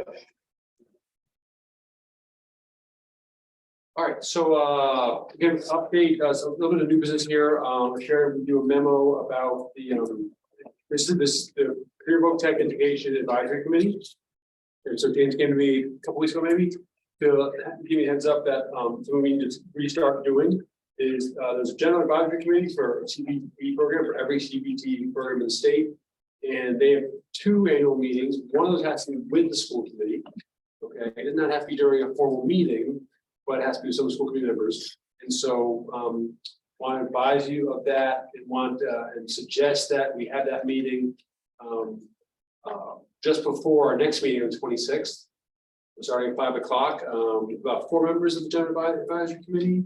How many members of the general advisory? Yeah, committee? about 4. Yeah. And then also the teachers will be there as well. The You'll have teachers. the instructors and Brenda and I'll be there and as many Yeah, as many there, as many members as possible. and we'll feed you.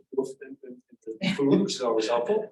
But the purpose is 5 o'clock on April 26th. The purpose of that meeting is to give the school committee and the advisory committee an update on the program and the work that's happening. And then also get input from the advisory committee and school members if you like, sort of a response and to just the progress being made and plans going forward. Because we also, it's important to us to make sure the full committee and the general public also get an update about the great things that are happening with CBT and our great plans for them. Is we repeat the shorter part of the presentation during the regular school meeting. But for a few folks who can come and talk and repeat about that, but it allows us to do both later. Okay, and have it during the one that to try over the South meeting. So recommending that, hope that works out. Any questions to verify that or it's on? So this is just the general advisory, so it's not all of the, Then what will happen is the general will meet and at 5. And then we'll have the program advisories in the at 6. okay, So when the school commit Brenda and I will come here right, and the teachers will and the general advisory committee members in each shop will go to the shops. Actually, they're gonna go eat in the calf, the bigger. well, And that's then what I was gonna say, that to me, yeah, maybe just used to something different, but I would just think, I mean, all should be welcomed by the school committee, not just the general, and I don't wanna Yeah. throw a wrench in Yeah. anything you're I think it's doing. the size that we have, right? There's Like more like than 40, right? Yeah, like 30 to 40 people. It's How many it's a little were tough there the to- other day? 70. But not gonna. Yeah, yeah, but we're We eating. need to come in and maybe, if the school committee wants to thank them, right, because they're doing this, they're on their own Yeah. time. And when do we get the opportunity to say, We can invite them. It's an open meeting. I mean, it's structured again, not to you. I mean, it's your that's just how I decision, feel. But we can invite the Exactly. folks to come then as well. Well, we can all go to the cafeteria and have a meeting there, right? If we're Could, worried about yeah. space in here. I just, Right. I don't wanna, It doesn't have to be a meeting like in this venue with Zoom, right? no, No. Oh, okay, No. okay, all right, okay. just a But it's meeting. weird. No, as long as Stephanie there, we might well post it. Yeah. No, it's not a meeting. But we're not deliberating anything. No, but if, It's- listen, we will work through this Yeah, commission. it is subject to open meeting. That, It is, it is subject to open meeting law in the regulations. that's right, yes, actually, yeah. How about we will work on the details, okay, it may not be just the perfect thing, okay, in terms of all the different competing interests, okay? Or, but between that, we'll make sure that there's, we first cover our bases in terms of what we're obligated to do. But then also we'll make a warm, welcoming, meeting event. That gives, certainly the purpose of the general advisory committee and the school committee. And then also allows the general public during the regular school committee to get a full update on CBT, because it's an important part of our school. Want to make sure as many people hear about it as possible. Okay? Sound good? Great, Oh, thank you. All right. Thank you, everybody. Thank you. Thank you, Dave. White tablecloths, Yes, I wait. flowers, candles, the whole thing.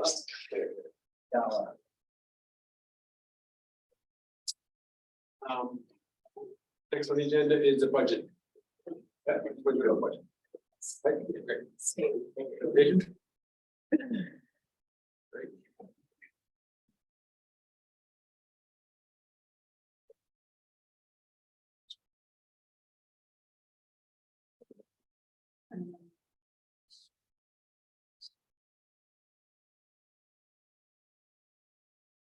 Right. As we've been going along the process of the budgeting and budget development, budget presentations, we give sort of updates along the way, where we are in the process and how it's developing and the city is, that sort of stuff. So tonight we're gonna present our budget and the recommended budget in terms of the way I believe in our leadership leads is the, what's necessary to lead our schools and run our schools and improve our schools, okay? We'll talk about a few different things. We want to first highlight the calendar again. As you know, because of the different state process and just a little bit longer process on the city side, we had to adjust the calendar. But this is where we are now. We're aiming for, we're sharing the budget. We shared the budget with the being a subcommittee a week ago, a public session. We're sharing it with you and the public tonight. You will vote as you do every year on the public hearing budget in 2 weeks at our next meeting. The public hearing on the budget will be May 10th. And then you'd vote a week later, based on any input we get at public hearing, and to submit the budget to the mayor for submission to the city council. And then we are on the city council calendar for there being a meeting on May 30th. The city council takes from there and then returns it to us for school committee final vote at the end of June. That's the calendar now, and I think we're sticking to that one. So in terms of tonight, a lot of territory to go over. Talk about budget priorities to start with, and how we build the budget. We'll talk about the drivers of increased costs and just how things have really changed, landscape has really changed this year. We'll talk about the Chapter 70 funding increases, which are significant from the state. Pleased about.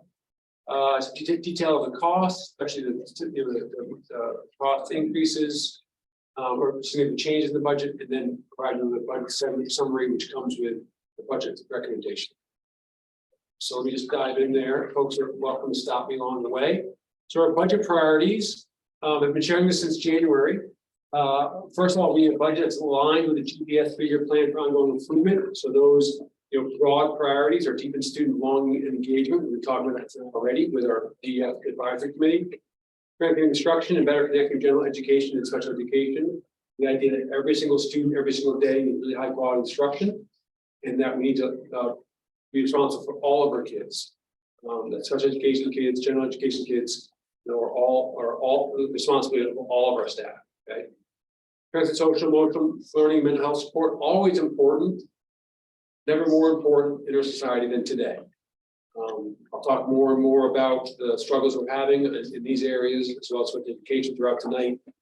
Which leads me to the last priority, which is strengthening special education through improved coordination of services and specialized instruction. And those needs are growing. We want to build a budget based on the current fiscal realities. There's a significant cost in a number of services and supports, including transportation and also out of district tuition and transportation. We'll talk a lot about that tonight. And then also building a budget based on the current program realities. We want to continue to strengthen and support and invest in O'Malley in ways that hasn't been supported in many years. And then we have a growing number of students with complex needs, learning needs, and also social emotional needs. We'll talk more about that tonight as well. A few areas that are ongoing budget, it continues to invest in terms of our priorities for the plan for ongoing improvement. So we have helped the school committee understand and working actively at all, 3 levels here: elementary, O'Malley, and GHS, on the collaborative review and selection of new curriculum. So those investments continue. We are prioritizing academic. We continue to prioritize academic intervention at K-5, at O'Malley, and also GHS. And that means we need to invest in the time and the tools to do so, and time, staff, and tools to do so. We have developed more professional development for special education paraprofessionals and staff this year, and we'll continue to do that and make that deeper and more sustained. We reorganized the GHS counseling department, and that's leading efforts for as we begin to help students, further really hone and identify their path after high school. We continue to invest in better support and coordination of our clinical staff across all schools, including adjustment counselors, guidance counselors, psychologists. And while we're consolidating 2 schools to form these veteran schools, we are maintaining almost all the staff positions to make sure that that school has a great transition and a really strong start. Those are what we're doing already, and continuing to do so. So, and yet, in addition to that work, there are some real drivers that are driving increases in the FY24 budget request that really have come from a landscape that has fundamentally changed in the past few years. I want to talk about specifically pandemic disruption on students and costs. Those continue. And also on staffing challenges. So attracting, hiring, and retaining staff is getting more difficult in a few very important areas. And also we want to continue our program improvement. So I'm going to talk about those 3 areas here. Post-pandemic disruption is causing a real impact on our budget increases. We continue to have an increase of, and these are, I'll say this, you know, the first two areas, staffing challenges and post-pandemic disruption, these are not unique to Gloucester. Okay? I can talk to any superintendent or any community in this Commonwealth, and they're experiencing very much the same things we are. Okay? Budget requests across the state, especially in cities, are up at higher levels than most folks have seen for quite some time. Okay? And then these are the real drivers, not only in Gloucester, but across the Commonwealth. So just to begin here, an increase of significant complex needs that really is exceeding our capacity of our current special education programs and to some degree our staff. But we really need to invest in it. Continued increase in emotional behavioral needs due to pandemic related impacts. This continues to really strike our students, our families, to some degree our staff, you know. And then inflation and cost spikes hitting out of district tuition and transportation very hard. Those are things that we really are tying and seeing an impact because of the last few years. And those impacts in some ways are deepening, and certainly continuing. The staffing challenges that are historic in many ways. They're a result in part of the pandemic, but also shifting priorities of folks. But we're finding, we and other districts are finding it very hard to attract, hire, retain a large number of position types. That includes special education, learners, transportation staff, food service staff, paraprofessionals. Okay, that market has changed. The competition for those staff members has changed. It's making it very challenging for us to stay competitive with salaries in those areas. And then also another staffing challenge which we really have to pay attention to and our budget invest in is in increased training and professional development for a variety of staff roles. Paraprofessionals, special education teachers, and others. That's a real challenge to make sure that our folks are well trained, well supported to provide services to the students we have. And the last piece, which is really essential, as I mentioned already, but when we talk about something tonight, is continuing strengthening O'Malley, curriculum instruction and student belonging. After too many years of this inadequate support from the district, specifically with O'Malley, we've done a fantastic job of supporting the elementary schools in so many ways in these areas.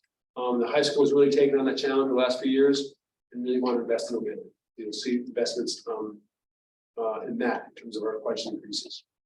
We're going to continue to strengthen, expand our career book tech program, and so there are investments in there. And then also continue to curriculum instruction and intervention improvements to strengthen academic learning. That is, you know, sort of this post-pandemic dip in those interventions, but that really also is just best practice in terms of making sure that we have a close eye on our students pre-K through 12 and how they're doing in the learning, and that when they need extra supports, we have those to provide. Yeah, especially invested at O'Malley in the high school in those areas and want to continue. So another piece here, just to add some sort of little detail on this. All students have greater and more intense needs than in the past. So we have documented evidence of high need students, but the percentage of high need students in Gloucester is increasing. It's grown from 48% of our student body in 2015 to 60% of our student body qualifies as high needs. That's a 25% increase those years. So which is very significant. High need students are those students who are fit into one or more categories of economically disadvantaged, English learners, or special education. And also homeless, exactly right. So and with those areas and those determinations typically comes, you know, more need, more additional support.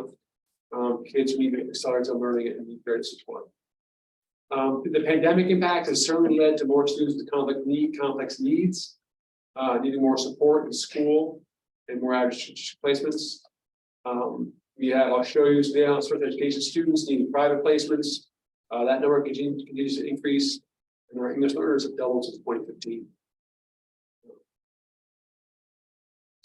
So, and these aren't only Gloucester, okay, but the ongoing pandemic disruption is making a regional statewide impact. And that's a growing number of students with significant social, emotional, behavioral, and mental health needs. All that impacts school staffing and our services. It's leading to growth in out-of-district homeless and foster placements across the Commonwealth, but also in our schools. Growing need for special education staff. And in out-of-district placements where fewer staff are available, so there's a real backlog on those placements. And when there's a backlog in placements close by, we sometimes need to place students further away. Like longer bus rides and more transportation. And at this point, the state is we're pushing hard against this, but anticipating having to plan for a 14% increase in out-of-district private school tuition placements. Which that alone is an increase for us of the neighborhood of $270,000 to $300,000. That 40% increase in out-of-district private school tuition. And that's what the students know about, not what students that we don't know about. Current students, that's right. Backwards. So the details of that sort of regional impact is sort of listed here. So this year in FY23, we had student move-ins or DCF placements who are already in out-of-district placements. Move into the district. That's impacted our budget this year. Concerned about $4,000 that will continue next year. Plus, those students are provided transportation. I'll talk about it in a little bit. We have more out-of-district placement than anticipated this year. 5 so far during the school year, and waiting for placement and trying to get placements for 6 more students. Okay, with higher numbers than we've had in the past in placements. And indicative of so the post-pandemic impact that all schools are living into. And another impact of that is an increase in homeless foster students. So 5 more students have been placed in our schools who don't live in Gloucester. We pay for transportation, so they might be in a foster home, they might be in a TCF facility, but because they most recently been in the Gloucester Public School or have connections to living in Gloucester, no matter where they're placed, and whatever living situation they're in, we pay for transportation to get them to our schools. The state has determined that the best chance for them, most effective education for them is here in Gloucester. So that's why we're responsible for their making sure they get here safely. Ben, quick question. Yeah, sure. On the student move in and DCF placements, it says students who are already out of district, 400,000 for tuition along plus transportation.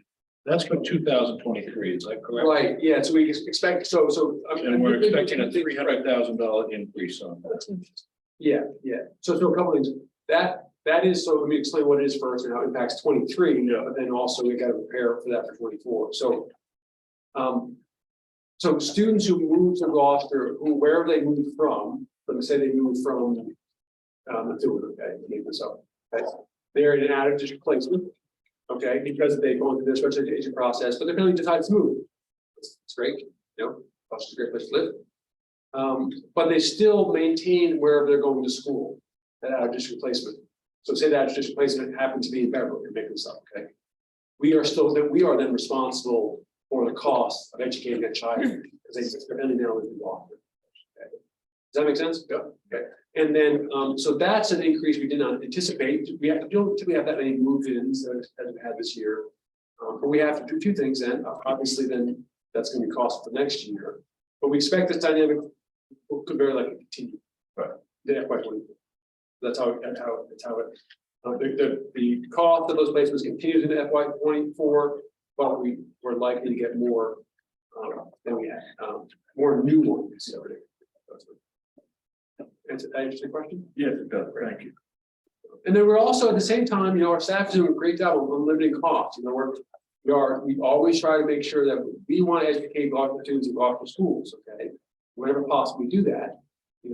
So by providing effective support and staffing, we've been able to keep some of our students who could have gone at another time or from another district into an out-of-district placement, but keeping them here because of good work of our staff, sort of things. Part of that work is helping our staff at times develop new strategies, new skills. So they're working with students in ways that are more effective for that particular student, and our folks are doing a good job on taking that up. But that's one of the ways we try to limit our costs. And limit really, we want to make sure that any student has the appropriate place for them.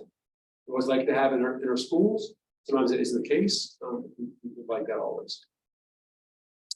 Another impact that's being experienced, regionally and statewide is transportation. So ongoing shortage of bus drivers and van drivers. That's leading to fewer contractors, less competition for bidding for routes. That leads to a number of different things. We also mentioned out of district placements are happening further away from our schools. So that means transportation is longer rides, places that are further away. Those two dynamics are less competition, more placements further away from a child's home school, results in increased cost for yellow bus and van transportation across the state. That affects us in really two ways. Our out-of-district transportation costs are increasing substantially, both this year and for next year. Okay, a great example of that is that where last year in FY22, a daily rate transportation to an out-of-district placement was $75 to $200 per day. That's gone up to $300 to over $400 per day. We made allowances for that in this budget, but expect it to go further and more cost for next year. So that is driving a significant amount of increase. And we'll go into numbers later in a little bit. But another driver, and then that also these transportation issues also lead to increase our new transportation lease. It's more expensive. We're also purchasing used buses. If we just leased all those buses, it would have been even higher annual cost. But we're doing pretty well on this, but there's definitely an increase. And the purchase of used buses hopefully will set us on a path towards some electric buses. And then in fact, of the inflationary pressures, again, this is regional, statewide, and also in Gloucester, food and meal costs, depending on what whether the state continues with a free meal program, fuel, food, IT, transportation, all being impacted by inflation. And then I mentioned challenges finding staff, and can lead to needing to hire more experienced employees at higher salaries. So that was the pandemic challenges. All those challenges are in one area that's impacting our increases. There are also staffing challenges I mentioned at the beginning. There's national, state, and local challenges hiring staff, the market and inflationary paid professional wages in areas that we were particularly concerned about, and having challenges with our special education teachers, particularly those serving students with complex needs. As needs increase for students across the state, there's more and more need for special education teacher list training, which means they're in higher demand, lower supply, and more people want them. Specific services are also in higher demand: speech and language, occupational therapy. Paraprofessionals are getting more difficult to hire. We've not been fully staffed all years about. Bus drivers and monitors and food service workers. Again, these are especially for really the last three there have been challenges that have been going on since the pandemic. I'm going to continue. And then strengthening programs. So we also want to invest in strengthening our programs. We want to continue to get better and better.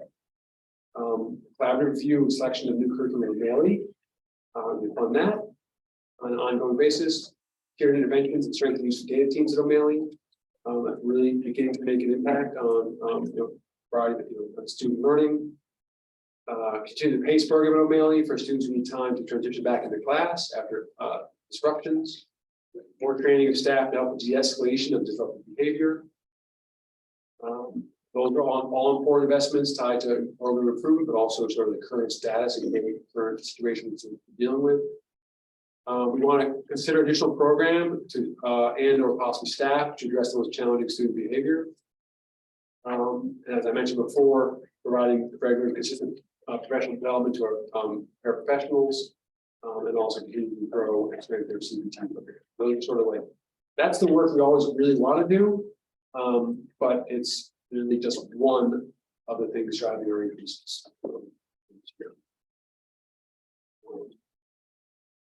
In terms of staffing, Technical programs, so these are the ESSER positions we're hoping to bring on to the operating budget this year. They've been grant funded for the last year, this year and last year.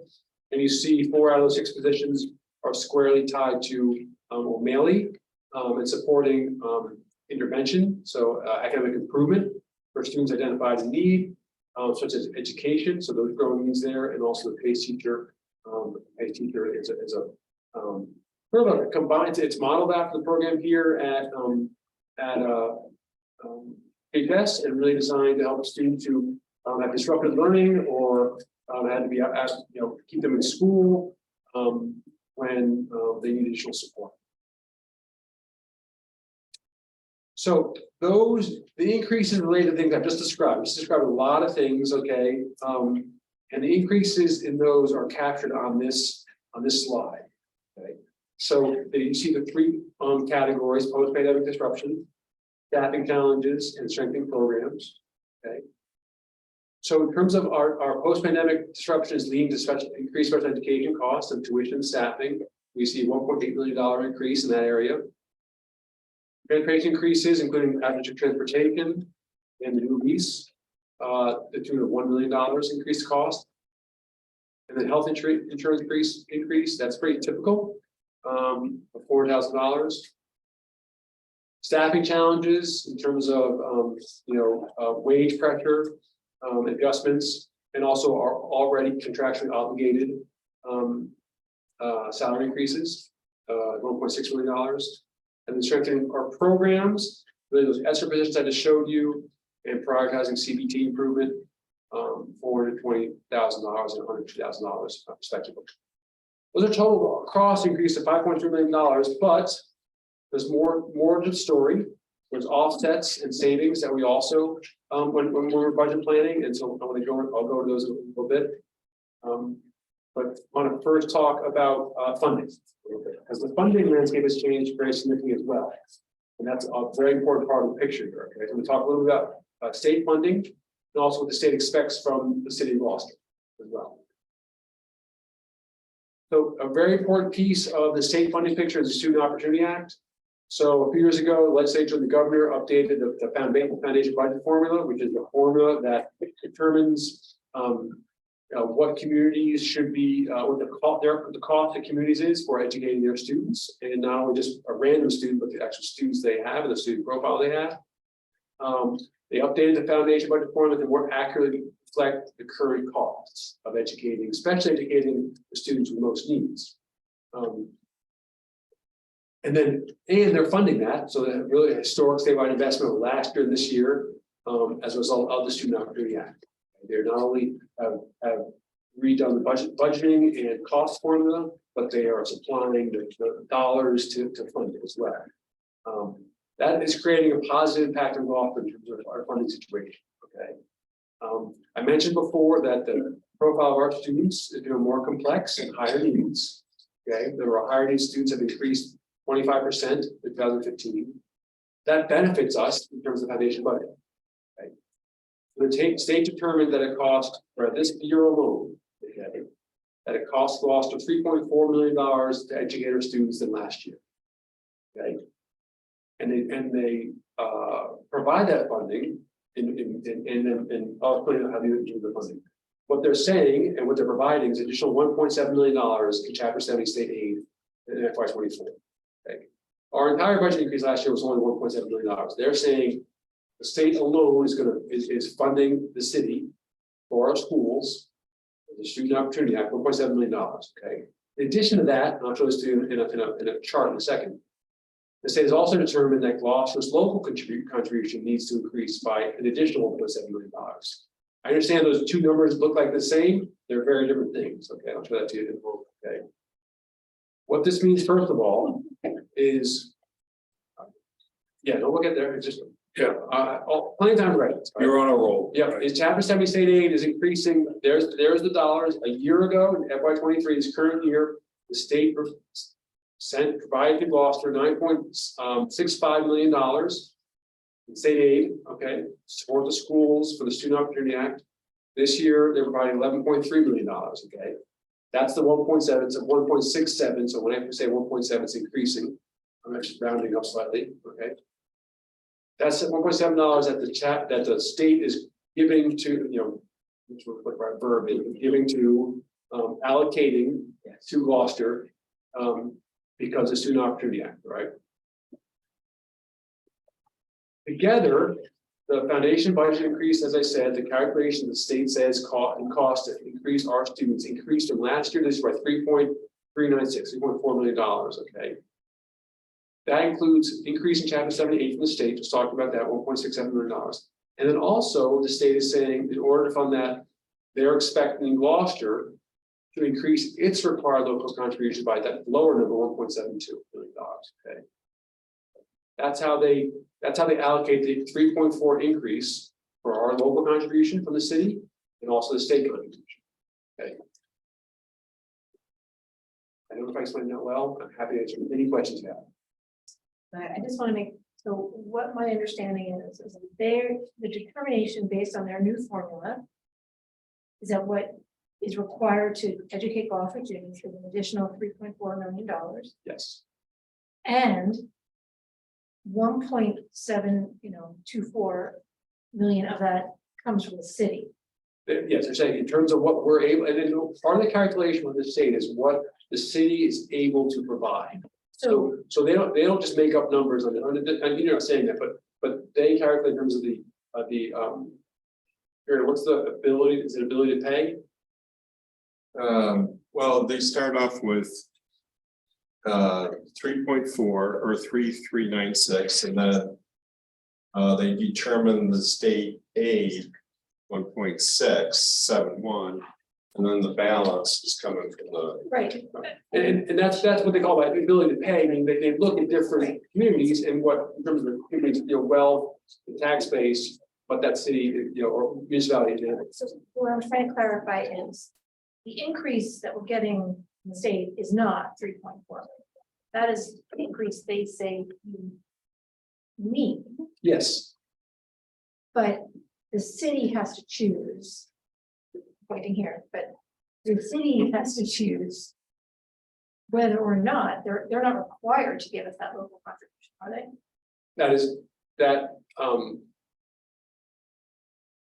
Yes, right. They're not required to. The vote. They have a requirement, but not necessarily that. Right. Yes. Yes. Yeah, they have a It's not like they give requirement. us the minimum requirement every year. There is a requirement formula for the state, the city to support schools. In order to meet the chapter 70 budget, chapter 70 of what the state is saying, okay. It costs educator students, okay. They're saying that if the state is giving $1.67 million, that in order to meet chapter 70, you're required to increase your local contribution by 1.7. They're required. Well, To get the 1.6. I want to understand because I know there's a minimum. There's a minimum required. The city has met the minimum required amount. Plus the one. So they don't have to, it's not required. It's not required by law. It's not required because they exceed it. But they're saying for FY24, your cost went up 3.4. And the state share of that 3.4 is 1.671. And so your local contribution should, not required, because we already exceed the minimum, should be 1.724. So this is what we're waiting to find out. Yeah, we would work with the city. These are the conversations we have to have with the BNF, city BNF and the administrations to help them understand that the state is saying it's costing more to educate this year. We're contributing this amount. There's an expectation that the city should contribute that much more to meet that 3.4 million. However, it's part of a bigger conversation to how much do they contribute to begin with and how much over their required contribution are they? So it's a conversation. Right. It's gonna be more about not convincing, but educating Gloucester that this year there is an increase in education because of the high needs from COVID. And how we're gonna afford to pay those services. I think Kathy's got, and the Student Opportunity Act. To kind of put it to the fundamental change in how these things are calculated, is they changed the assumptions in terms of what it costs to educate special education students and that percent, and they changed it to look at a district's specific district's percent as opposed to an estimated state level percent. What does it cost to educate English learners? So that factor, that amount that they multiply our population, our enrollment has gone up. And other things like that. So the formula has been adjusted to more accurately reflect what districts have known for many years. That what they were saying it costs and what they were then funding was much lower. So the whole push was get the formula right and provide the funding, which is, you know, chapter 70 piece of us getting a much more significant increase this year and last year than we've ever seen. I mean, sometimes our chapter 70 went up by $90,000 from year to year consistently. And because the formula is the same. Right, no, I understand. And this is all a factor of getting it more correct. And I'll just say that districts like us that have more high need students benefited more from the Student Opportunity Act or got credit. Because our costs are more reflected, more accurately reflected from the Student Opportunity Act. So not only do we need, and it's all pretty clear now, I think, not only do we need all of this, the increase in this chapter 78, we need the 1.724 from the state. Well, let's go, we haven't really talked through, you know, what, let me go through the rest of the pieces on this, but yes, essentially. Yeah. But let me go through so you see. But before I do that, any questions? I don't have any questions. I just want to say our increase from the city last year was 1.750. Yeah. So it's not like this number is from zero. Yeah. It's not zero to that. It is, we knew what the historical and we need the extra. Yeah. Chapter 78. Yeah. All right, so let me just go into some of the details here. Is that really what I'll be pulling apart some of the numbers you've already seen? Okay, so and giving you some more details. So projected salary increases across all staff. So these are just our contractually obligated increases that have already been negotiated in most cases. So Gloucester teachers, 7 increase in lane increases, which plus a 2.5 annual cost of living adjustment. We're currently negotiating our education support paraprofessionals, food service and transportation. So that's pending those negotiations, and the results of those will determine those salary increases. Our clerks and secretaries, depending on what what step or lane or how long they've been here, their increase ranges from 2.5 to 4.6%. Our new supervisor crossing guards are getting 4.5% raise. These are been negotiated in existing contracts. And the typically individual contracts, we align the labor agreements and recommending 2.5% increase. So that's aligned with sort of as you see here the lower of the collective bargaining units. That is so that increase across all salaries, we expect a 4.6% total increase of $1.6 million. That's the increase. The total in terms of operating budget, total staff salaries is $36.1 million. It's a total budget of a budget that's in the $50 to $50 million range. $36 million of the operating budget are staff salaries. Health insurance costs. So you see that health insurance costs this year are pretty much in a little higher than the percentage increase over the last couple of years, but certainly lower than FY20 and 21. We are planning for a $400,000 increase in the FY24 budget. Notice very importantly on the bottom there, the reallocation of the healthcare cost increase. We are reallocating some of that increase over to specific grants, which I'll talk about in a moment. That reduces the vast majority of our healthcare costs are on our operating budget. That increase, we're allocating across some of the grants where we have staff, and we pay for staff. So specifically, of that $4,000 increase, we're applying $295,000 of it to grants. You can see ESSER 3, individual, the IDEA, food service revolving fund, also the Title I. We expect the IDEA, food service, and Title I to continue to pay for the health insurance cost on an ongoing basis, from here forward. And that just, what that allows us to do is not have all that $4,000 increase in healthcare costs hit the operating. It's one of the offsets, but we're accounting for. I was saying, but I think it's important to say this every single year that we're the only city department health insurance comes out to our operating budget. Yes, you can say that again if you like. Yeah, I will keep saying it. We're the only city department where health insurance comes out of our operating budget. Yes. So these increases hit us very differently, in theory, than any other city department. Definitely. Average costs, again, getting the numbers here, we expect to have at least 53 students placed out of district. That's an increase of an increase to $4.5 million, $4.48 million. So then the budget for average looks like this. You see that $4.4 million on the top line, that's our expected tuition.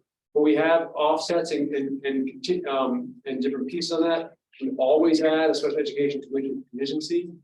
This contingency is higher than we budgeted last year because, as I've talked about, we anticipate more either move-ins or perhaps more placements.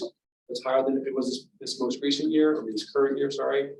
But then there's also offsets to reduce those total costs. We do this every year. So the circuit breaker, which is the state aid for high cost special education students, we apply that each year, which is $1.27 million. And then also we've been paying, prepaying tuition as a tuition every year for many years, long before I got here, and try to do as much of that as we can. So that will hit what the this will have the same level as we have in past years. That makes while the costs are 4.48 because of those offsets, the budget becomes 2.33 million. Down below here on the second table, you see the comparison between 2.3 million in the FY24 budget and 1.4 million in tuition in the FY23 budget. That's a $900,000 difference. So is where in the previous years we had a 1.3 or $1.7 million total budget increase, and I just tuition alone we're anticipating $900,000 tuition increase. Okay, very significant. Higher than the past. I did a quick calculation that on a gross basis, it's almost $84,000 per student. About students. So That's yeah. These are the ESSER positions in terms of ESSER, we've added some very significant positions in terms of like really making an impact on really supporting our students with the most needs, academically and other ways. We want to continue to do that with these positions, and then just in terms of the broader context, that will take us 2 years in a 3-year plan to take on some very significant positions which are making a significant impact. Counselors, or helping support our clinical staff. These are areas that are really focused on social, emotional, and mental health support and services, as well as academic support and intervention. Okay. Really significant. So we'd like to continue that plan. Staffing adjustments in any budget is year to year. There's some staffing adjustments. These happen for a number of reasons, which I'll describe. Enrollment fluctuations in elementary grades, and then course enrollment and enrollment fluctuation in grades 6 to 8 in high school. It also could happen if we change the level of service needs or graduation of students with complex needs. So as special education needs shift, and that's higher or lower, that can cause the need for either more staffing or less staffing. And programmatic changes as well. And then also these things, if you're looking at reducing positions, can happen through attrition or retirement, so they don't impact current individuals that are still here. We anticipate in terms of cost savings, trying to, we're working on, we anticipate 2 to 3 position reductions. At the elementary school, that's about enrollment, so classes that are essentially too small, that have 2 classes. And at middle and high, middle, it's a programmatic change, a scheduling change. And at the high school, it's an enrollment and course change. That's sort of working on that. And then another piece on staffing, we always account for is retirement savings. So typically when folks retire, they're at the highest end of the salary scale. They're typically replaced by folks lower on the salary scale. Folks not as experienced as someone who's retiring. And so every year we budget and allow for some savings in that gap between folks who are retired at a higher salary and those folks who come in at a lower salary. We're anticipating $210,000 worth of savings for FY 2024. We have different offsets, and then those different offsets and costs, which I'll summarize in a moment. Capital expenditures, so we have a lot of things already happening. Beam and that are being worked on or already funded. So Beam and Plum Cove exterior repairs and painting, installation of rooftop units to complete the rehab of the modular exteriors at Beam and Plum Cove. Obviously, starts at elementary school building. O'Malley replacement of exterior windows and doors starting this summer and continuing to finishing next summer. And then bathroom rehabilitation at GS and O'Malley. The one thing we are requesting and I recommend requesting the city is our Gloucester High grease traps have been apparently, and O'Malley grease traps in our kitchens have apparently been in need of rebuild and repair for, depending on we talked 5 to 10 years. Before I got here, it's one of the first things I heard about. It's been daunting since. But we have in place a contractor and someone to do the work. We'd like to see if we'd like to request that the city pays that through their capital budget. So that's the detail of it all. And now I'm going to just wrap up by summarizing. So you've seen this already. We have a $5.3 million increase in total costs, but that is offset in 2 different ways and things I've already described: staffing, salary adjustments, circuit breaker payments, health insurance offset. That's $1.7 million to reduce those expenses, and also requesting that from the capital reserve account for the city, we pay for those grease traps. So we subtract those 2 numbers from that total increase. It's summarized here. The first row is the summary of the increase in costs. Then we have the total offsets, the circuit breaker, salary savings, that sort of thing, $1.7 million. That gets to 3.67, and then the added request of the city capital reserve account, $700,000 from that, gets to $3.4 million. You'll remember what the state is saying we should contribute, or what the state is willing to fund, that combined goes 3 point. So the state increase in chapter 70 state aid to Gloucester, $1.675 million. And the expected increase and determined increase that Gloucester should be able to contribute to the schools this year is $1.7 million. That adds up to 3.4 to the match for funding request. So that's the funding request I'm recommending to the school committee. And hope you'll recommend to the city. We can work with the city to make sure our schools are fully funded as I think they need to be.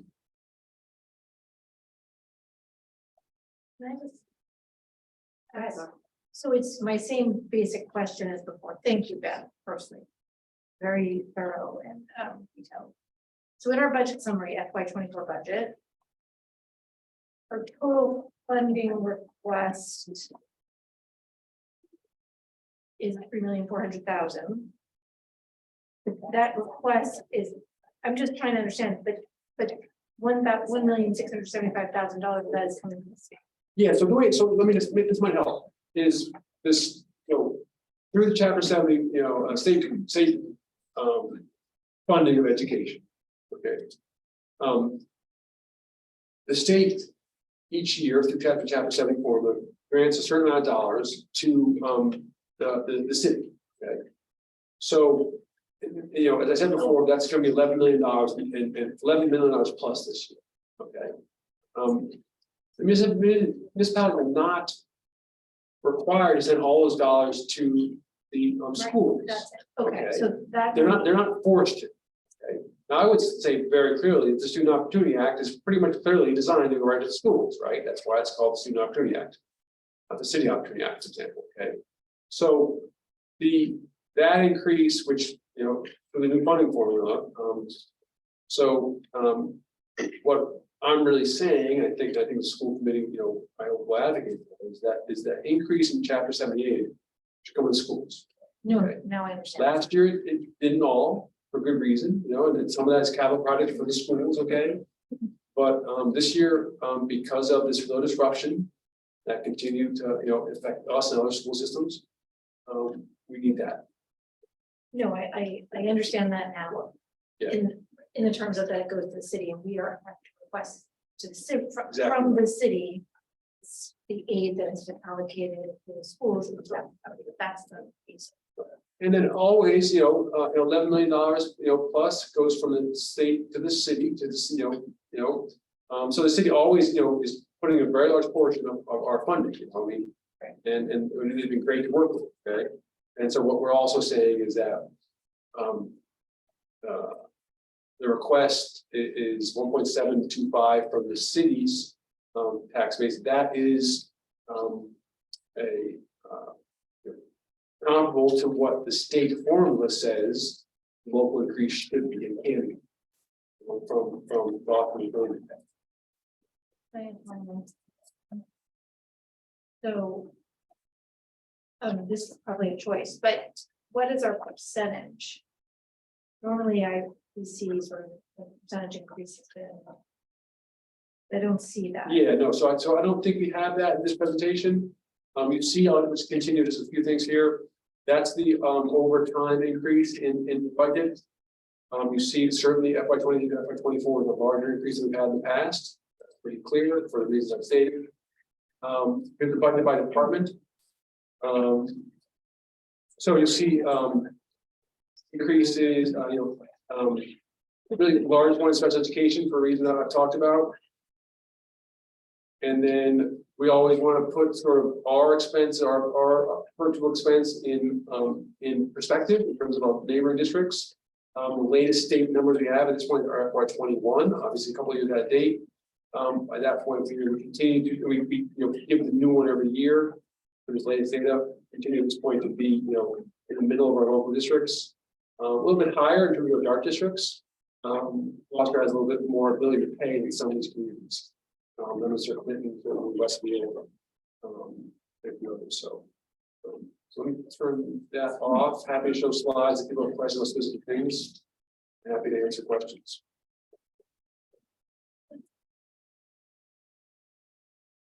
Pretty clear to me, it's a two-part solution. I mean, we gotta request policy chapter 70, increase in we gotta request chapter 78 and we need to see the city.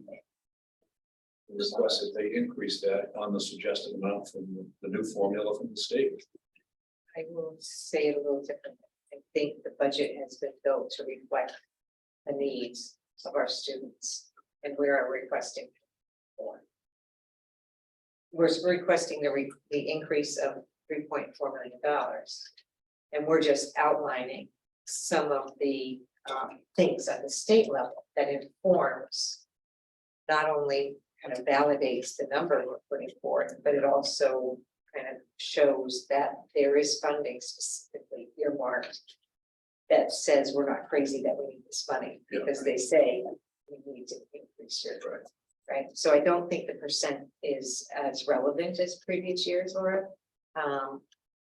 Our chapter 78 went up from last year to this year by 17%. The year before it went up by 40%. So if you average those two things, our budget last year went up by 2.8%. Yes, And we 2.9. get 40%. Right, so we're just trying to, I think, tell the story is that these are the dollars that we are advocating for our students. And just to say, like, I think the story is quite clear. I mean, I think this information is clear. I will say that I and perhaps others are accustomed to seeing percentage every. It is quite clear, and when I look at the budget by department, I mean, it's really quite clear where the needs are and like how dramatically the needs have gone up. So I'm not countering any of that. I'm just saying that's a typical way we've seen these increases. And the needs are greater. Right. Seems like it. Great. So, Well, and also the piece also that we're kind of, you went through the ESSER, bringing into the operating budget, right? Right. So we're kind of losing a funding, an offset place, and that's part of that number as well. So just as the city has been depending on ARPA money to get a lot of things done and fun things, they're gonna lose, that's gonna tail off, just like this is tailed off. So that's really part of the increase as well. Right. Is just, yeah, yeah. and we knew that longer. And I didn't mean to sound so coarse about it, but I understand painting. I was just thinking of the numbers. I was kind of focused on that, but totally.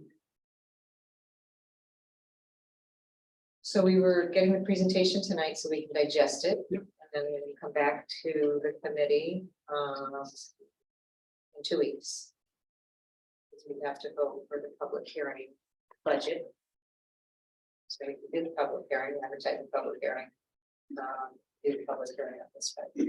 Or on the. When's the public hearing? I can. May 7th. Will that be, it says May 10th. May 10th. We need, next time we meet, April 26th, we're gonna ask the school committee to vote on the budget to advertise in the Gloucester Public Times. Yeah. Will, the city council be back in person in Kairos May 30th?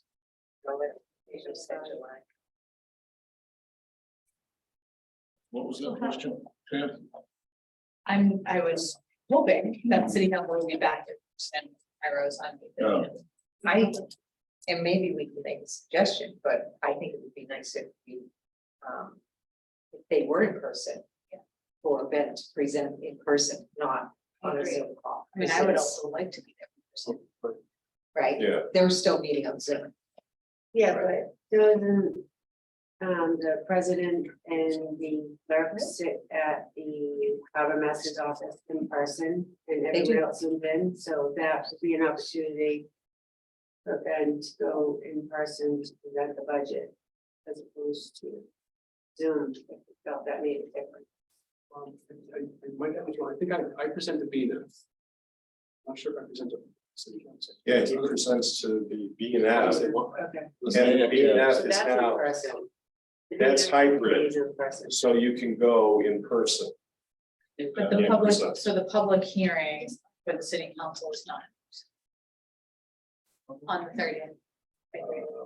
They're hearing, I just, Yeah. the board is going to do something different in city council. I just can't keep it straight on this. So their subcommittees in person, Right, but do they have audience members? no. Right, I think that's the question, right? No. I think, but they can have guests, I mean, they have other people other than the. They can do it like we subcommittees. do it. Yeah, Yeah, exactly. yes. Yeah. But they don't, But they don't, the public go Yeah. into, it's not in this office, it's small. Yeah. I think Presentation to on- the DNF is the biggest hurdle. Yeah, that's very important.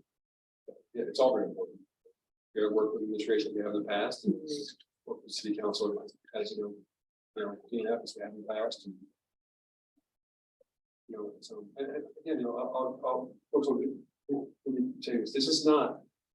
Gloucester's not alone in this. As of, at least last week, maybe, I think it was the week before, I was talking to, a bunch of North Shore commands and two, you know, the major cities in North Shore. They hadn't, their schools, superintendents didn't know yet what the city was gonna, what the city budget was for the school. You know? And like, just like, so that's the, we have a number earlier and we work towards that and we're very good at it, So, you know, it's really, when I talk about disruptions in the education landscape, it is well beyond Gloucester. You know, and it's, and folks around are You know, we're seeing resources. You know, just like I think I painted is just a variety of actors. You know, most of which are on, you know, control. And then another piece, like, you know, we want to, you know, our schools are getting stronger and want them to continue to go stronger and stronger. You know? And that also needs to be invested. Everything's gonna be okay. We've done this many, many times under much worse circumstances. We will rally, we come together to get there. I appreciate the presentation, done. Great Yes, job on me too. this. Very, Thank you. very detailed. Thank you. Yeah. We've seen it. Good help from being up there. Well, This was in color. Yeah. you guys are like- No, you know, Gary and Stephanie Fertiera, you know, this is, you know, we're only, you know, part of the process here, right? We know that for sure, but that's always, you know, a lot of great support from folks, you know, Peter's been great along the way, helping us, guiding us a bit. You know, Gary, Stephanie Fertiera, have been fantastic, and, you know, and then a lot of this, you know, working with a lot of staff, a lot of, you know, our school leaders, sort of stuff. But, you know, a lot of work.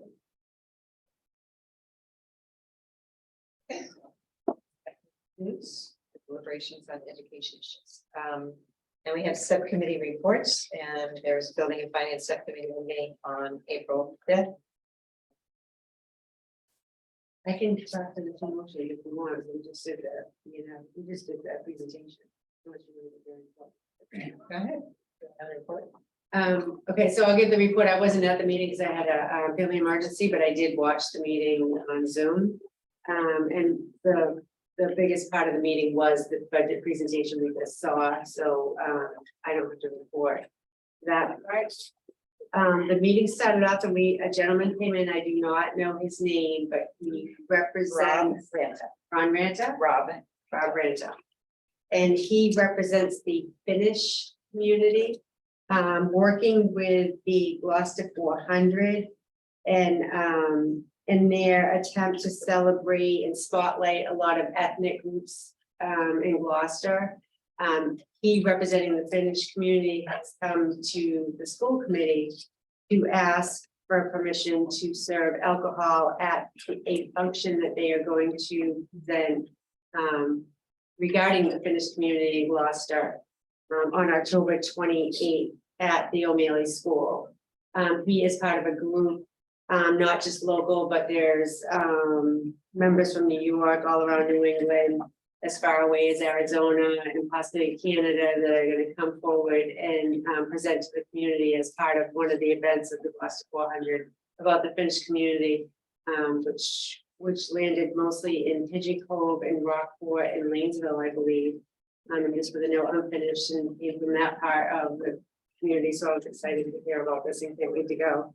But they're gonna serve a dinner, and it is the who's catering it? It's Willow Rest. Yeah, well, Willow Rest is gonna cater in the cafeteria, and they're asking to serve alcohol for 2 hours.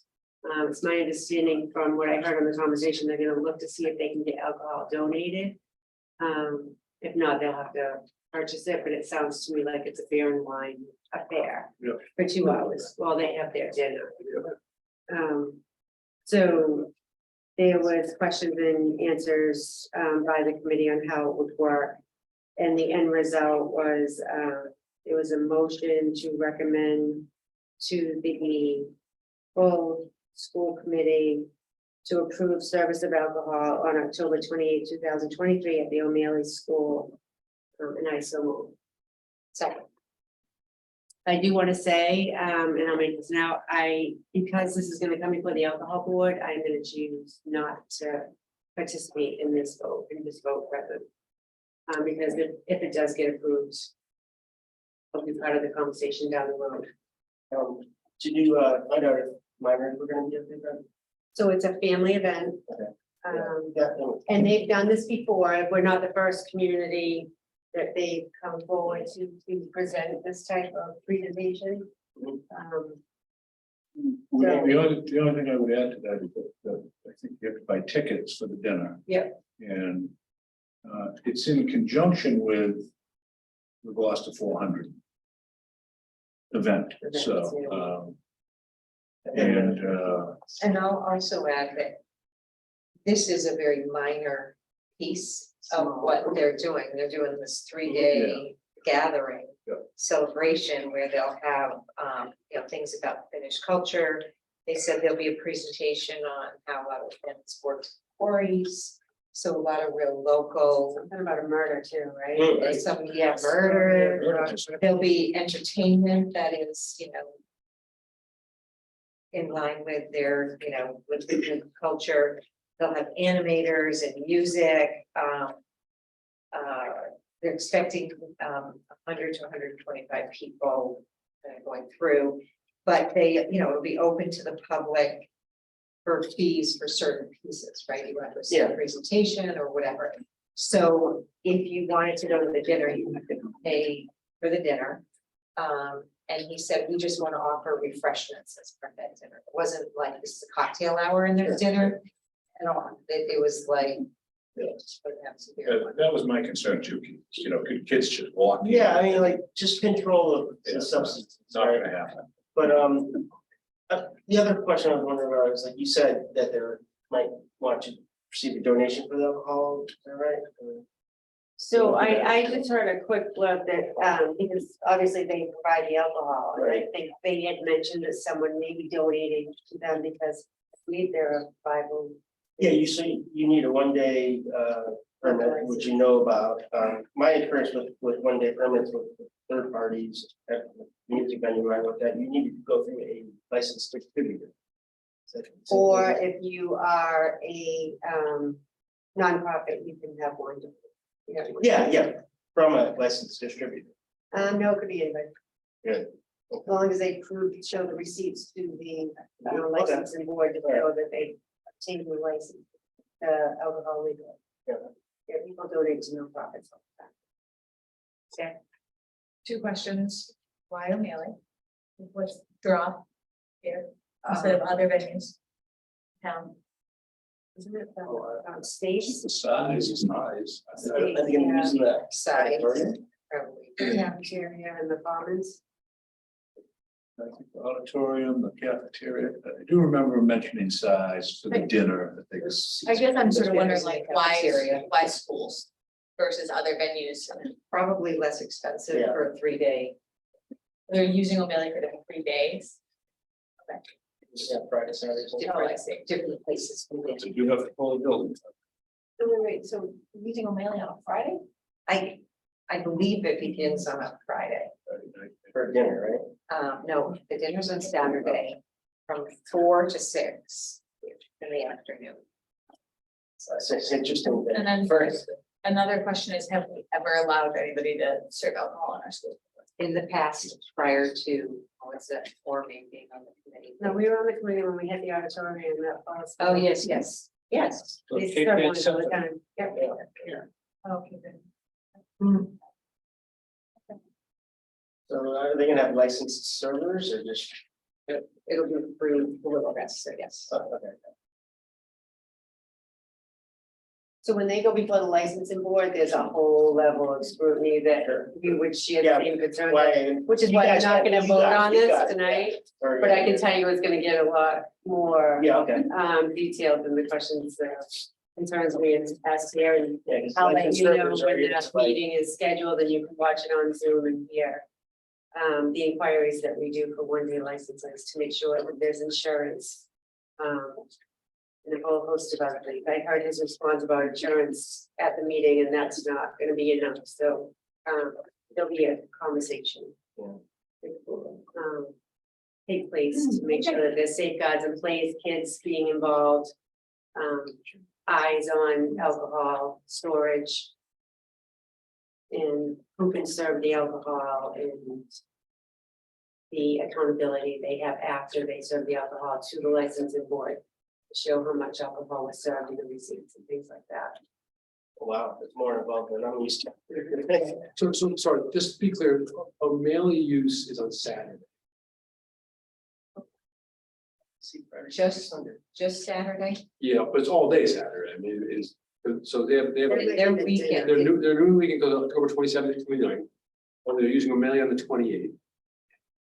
But it is sorry, it was in the packet, not Yeah. in this packet, okay? It's sideways, that's why But from 8:30, so there's third grade starts at 8:30 in the morning. Things start happening 9 o'clock. With the murder mystery thing.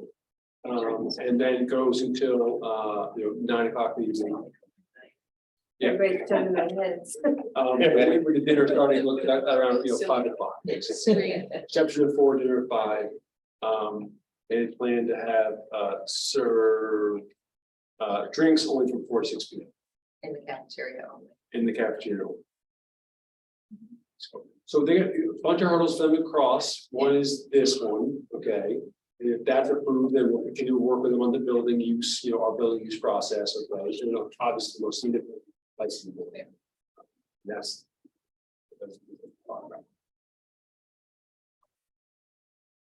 So, as Melissa said, she wasn't, there is a motion and I seconded it, but, Melissa wasn't there for our discussion, and I think we felt that it was part of this all-encompassing wonderful celebration. And it was a very minor, so it wasn't for having a party, please come, we are having this, and we're having dinner, people will be there for a whole host of. And Bill wanted to know why the Swedish word. So boy. You just threw it in there. So, rivalry, Thank you for the question. Okay, Maria, roll call vote, please. Mr. Minion. yes. Ms. Branch. Yeah, oh, present. Ms. Watson. Yes. Ms. Mason. Yeah. Chairperson Clancy. Yes. Mr. Melvin. Yes. And then the next order of business they had was to discuss build and use fees. In particular, we had the Girl Scouts come forward. We had started this discussion a few weeks back.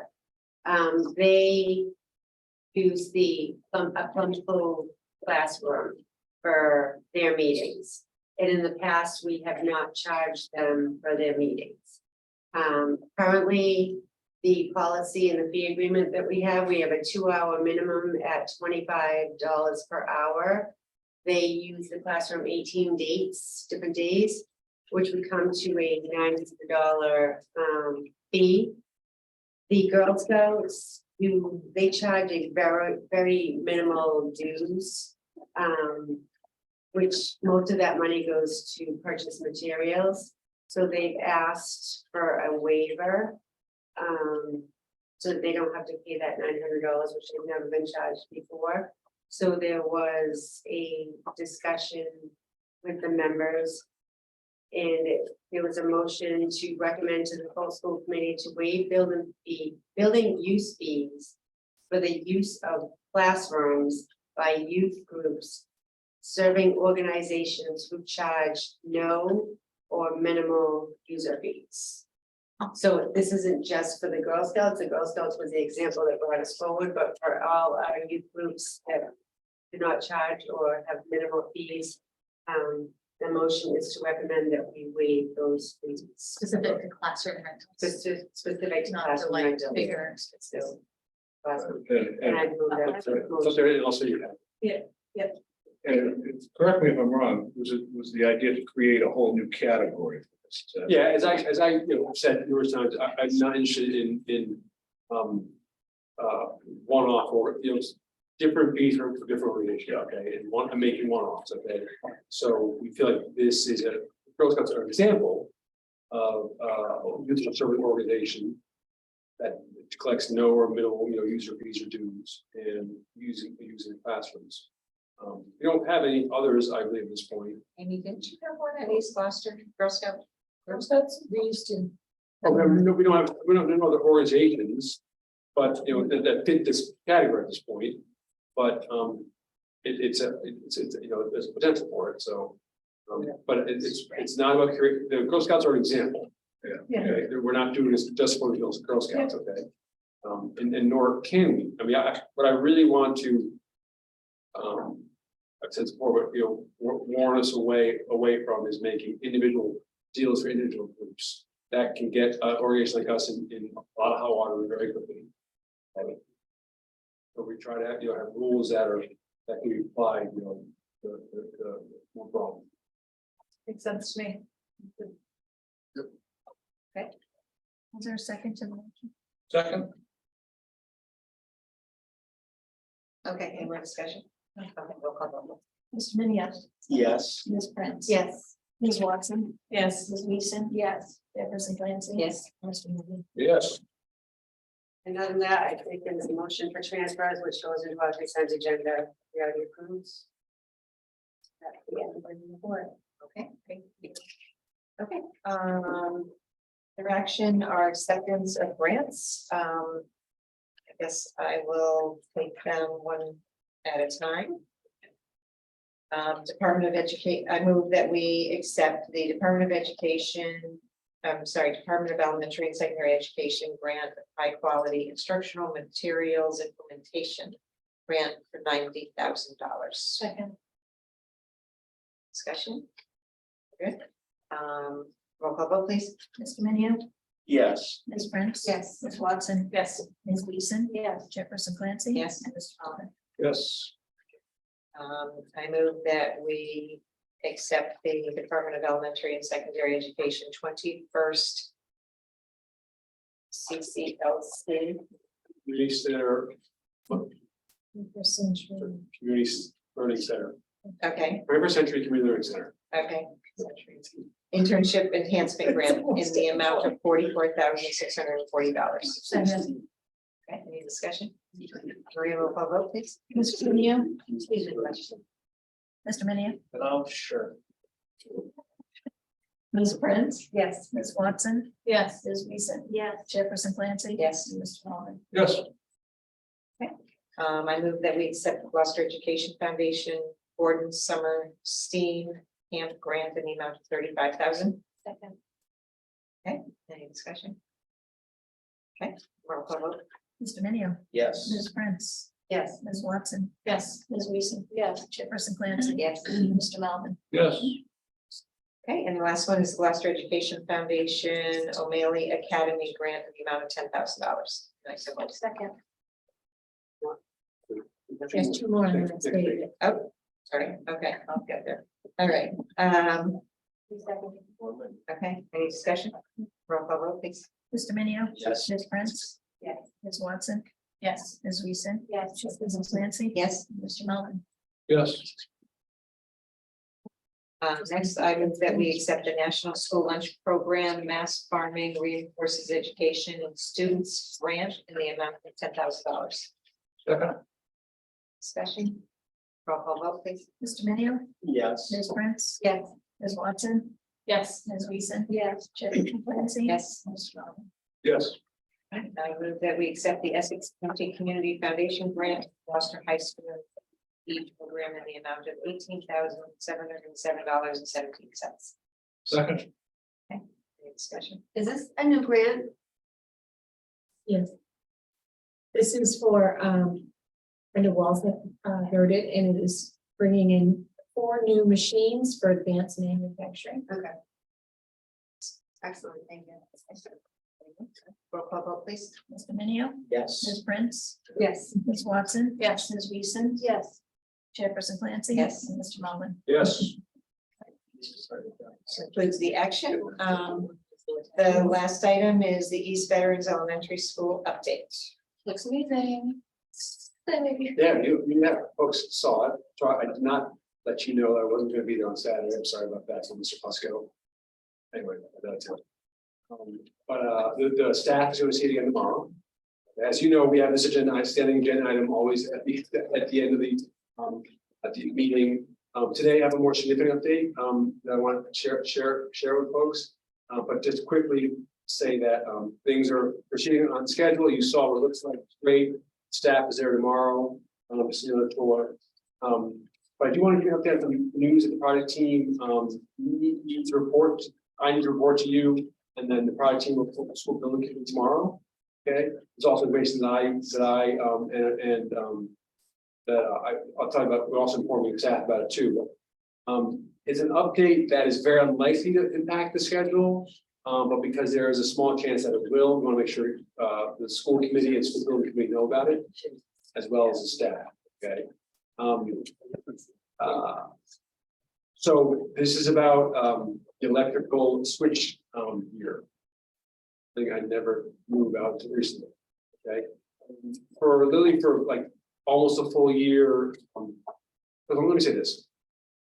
Our project team, as I think you know, has done a remarkable job in those difficult circumstances through the pandemic, really through the pandemic, right? With all the in and out, the design, permitting, manufacturing, delivery, and as you know, we're talking about today, like literally the assembly of hundreds of thousands of components to build this building.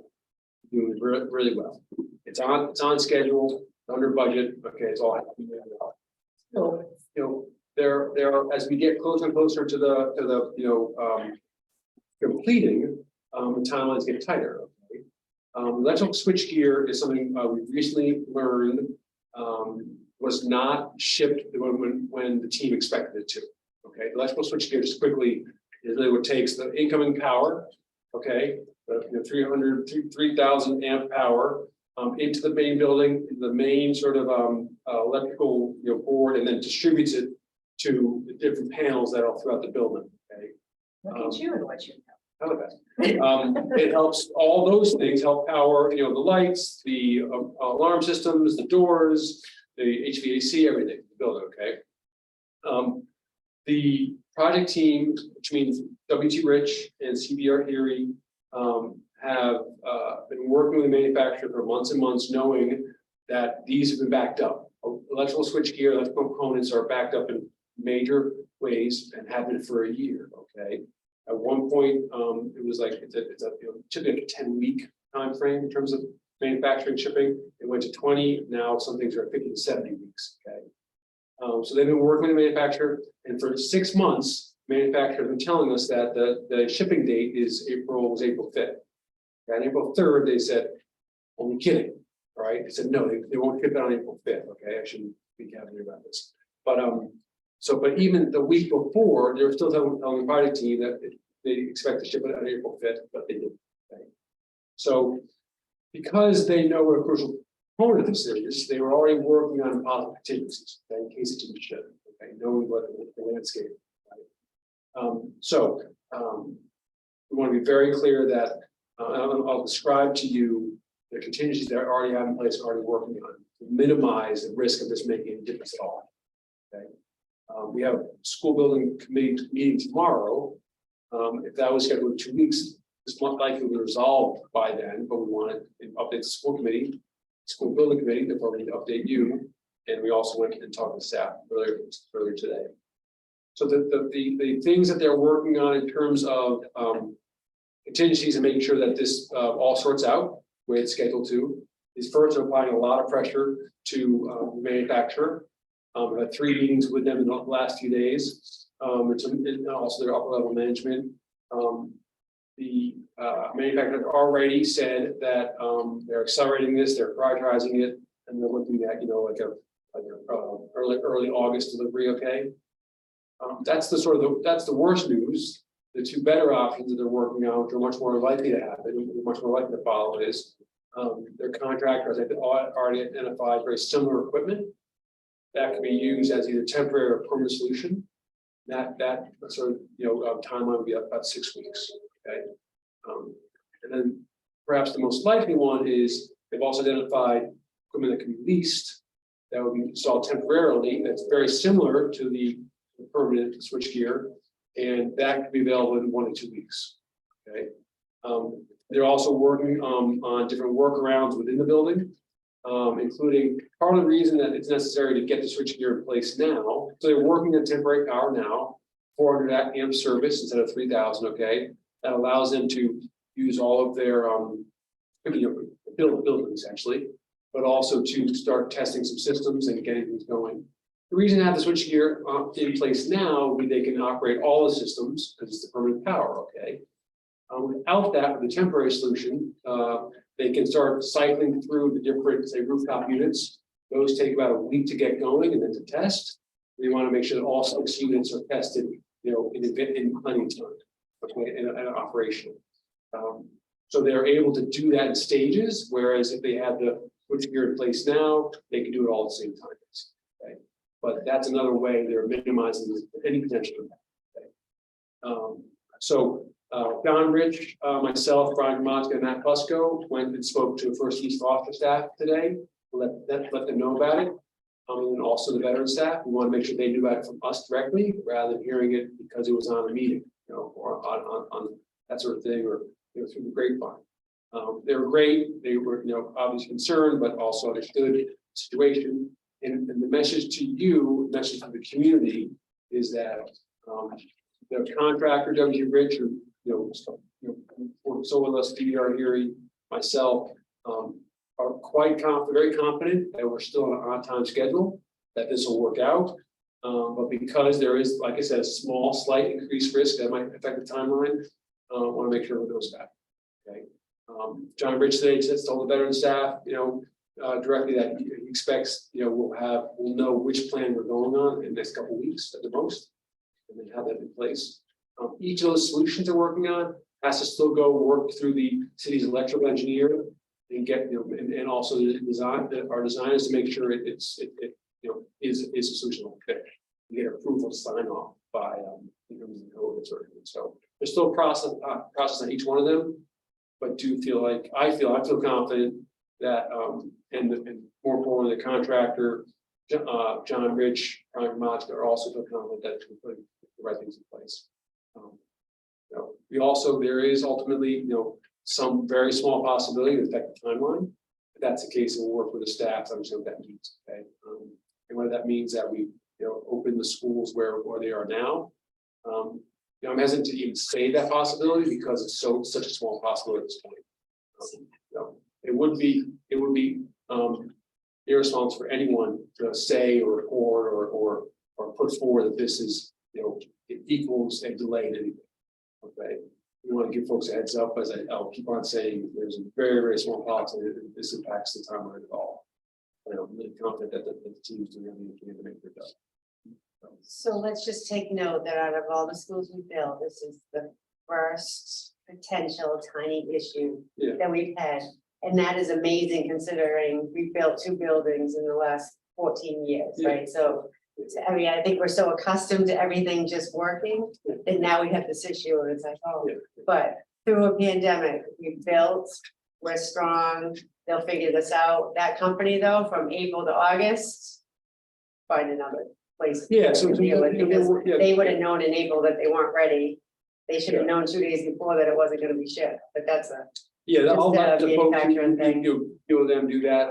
they'll figure But it out. yeah, but I mean, this team is, Dynamic. they faced challenges like this all throughout this whole process. We're activating, other folks to apply pressure.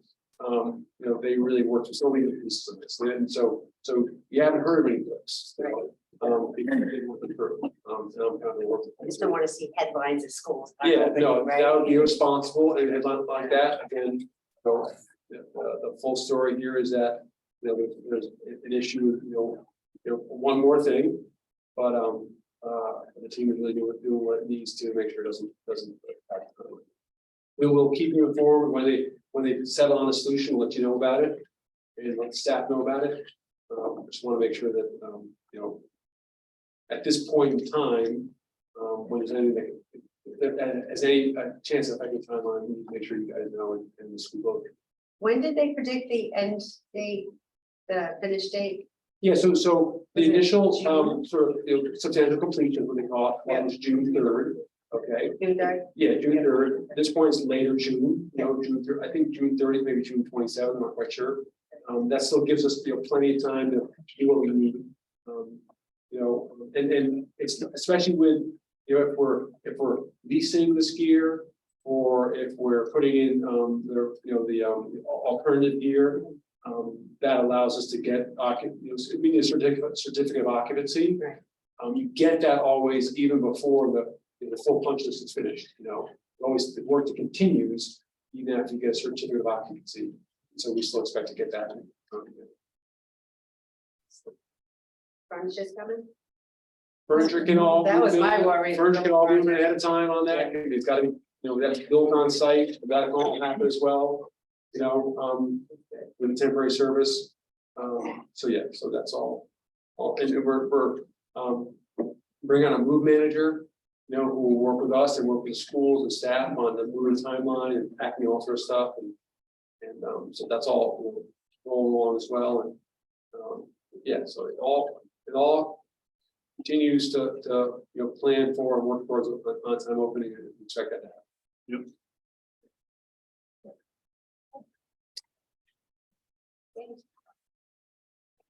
Anybody have any new business? No? Okay. Motion to adjourn. Second. Third.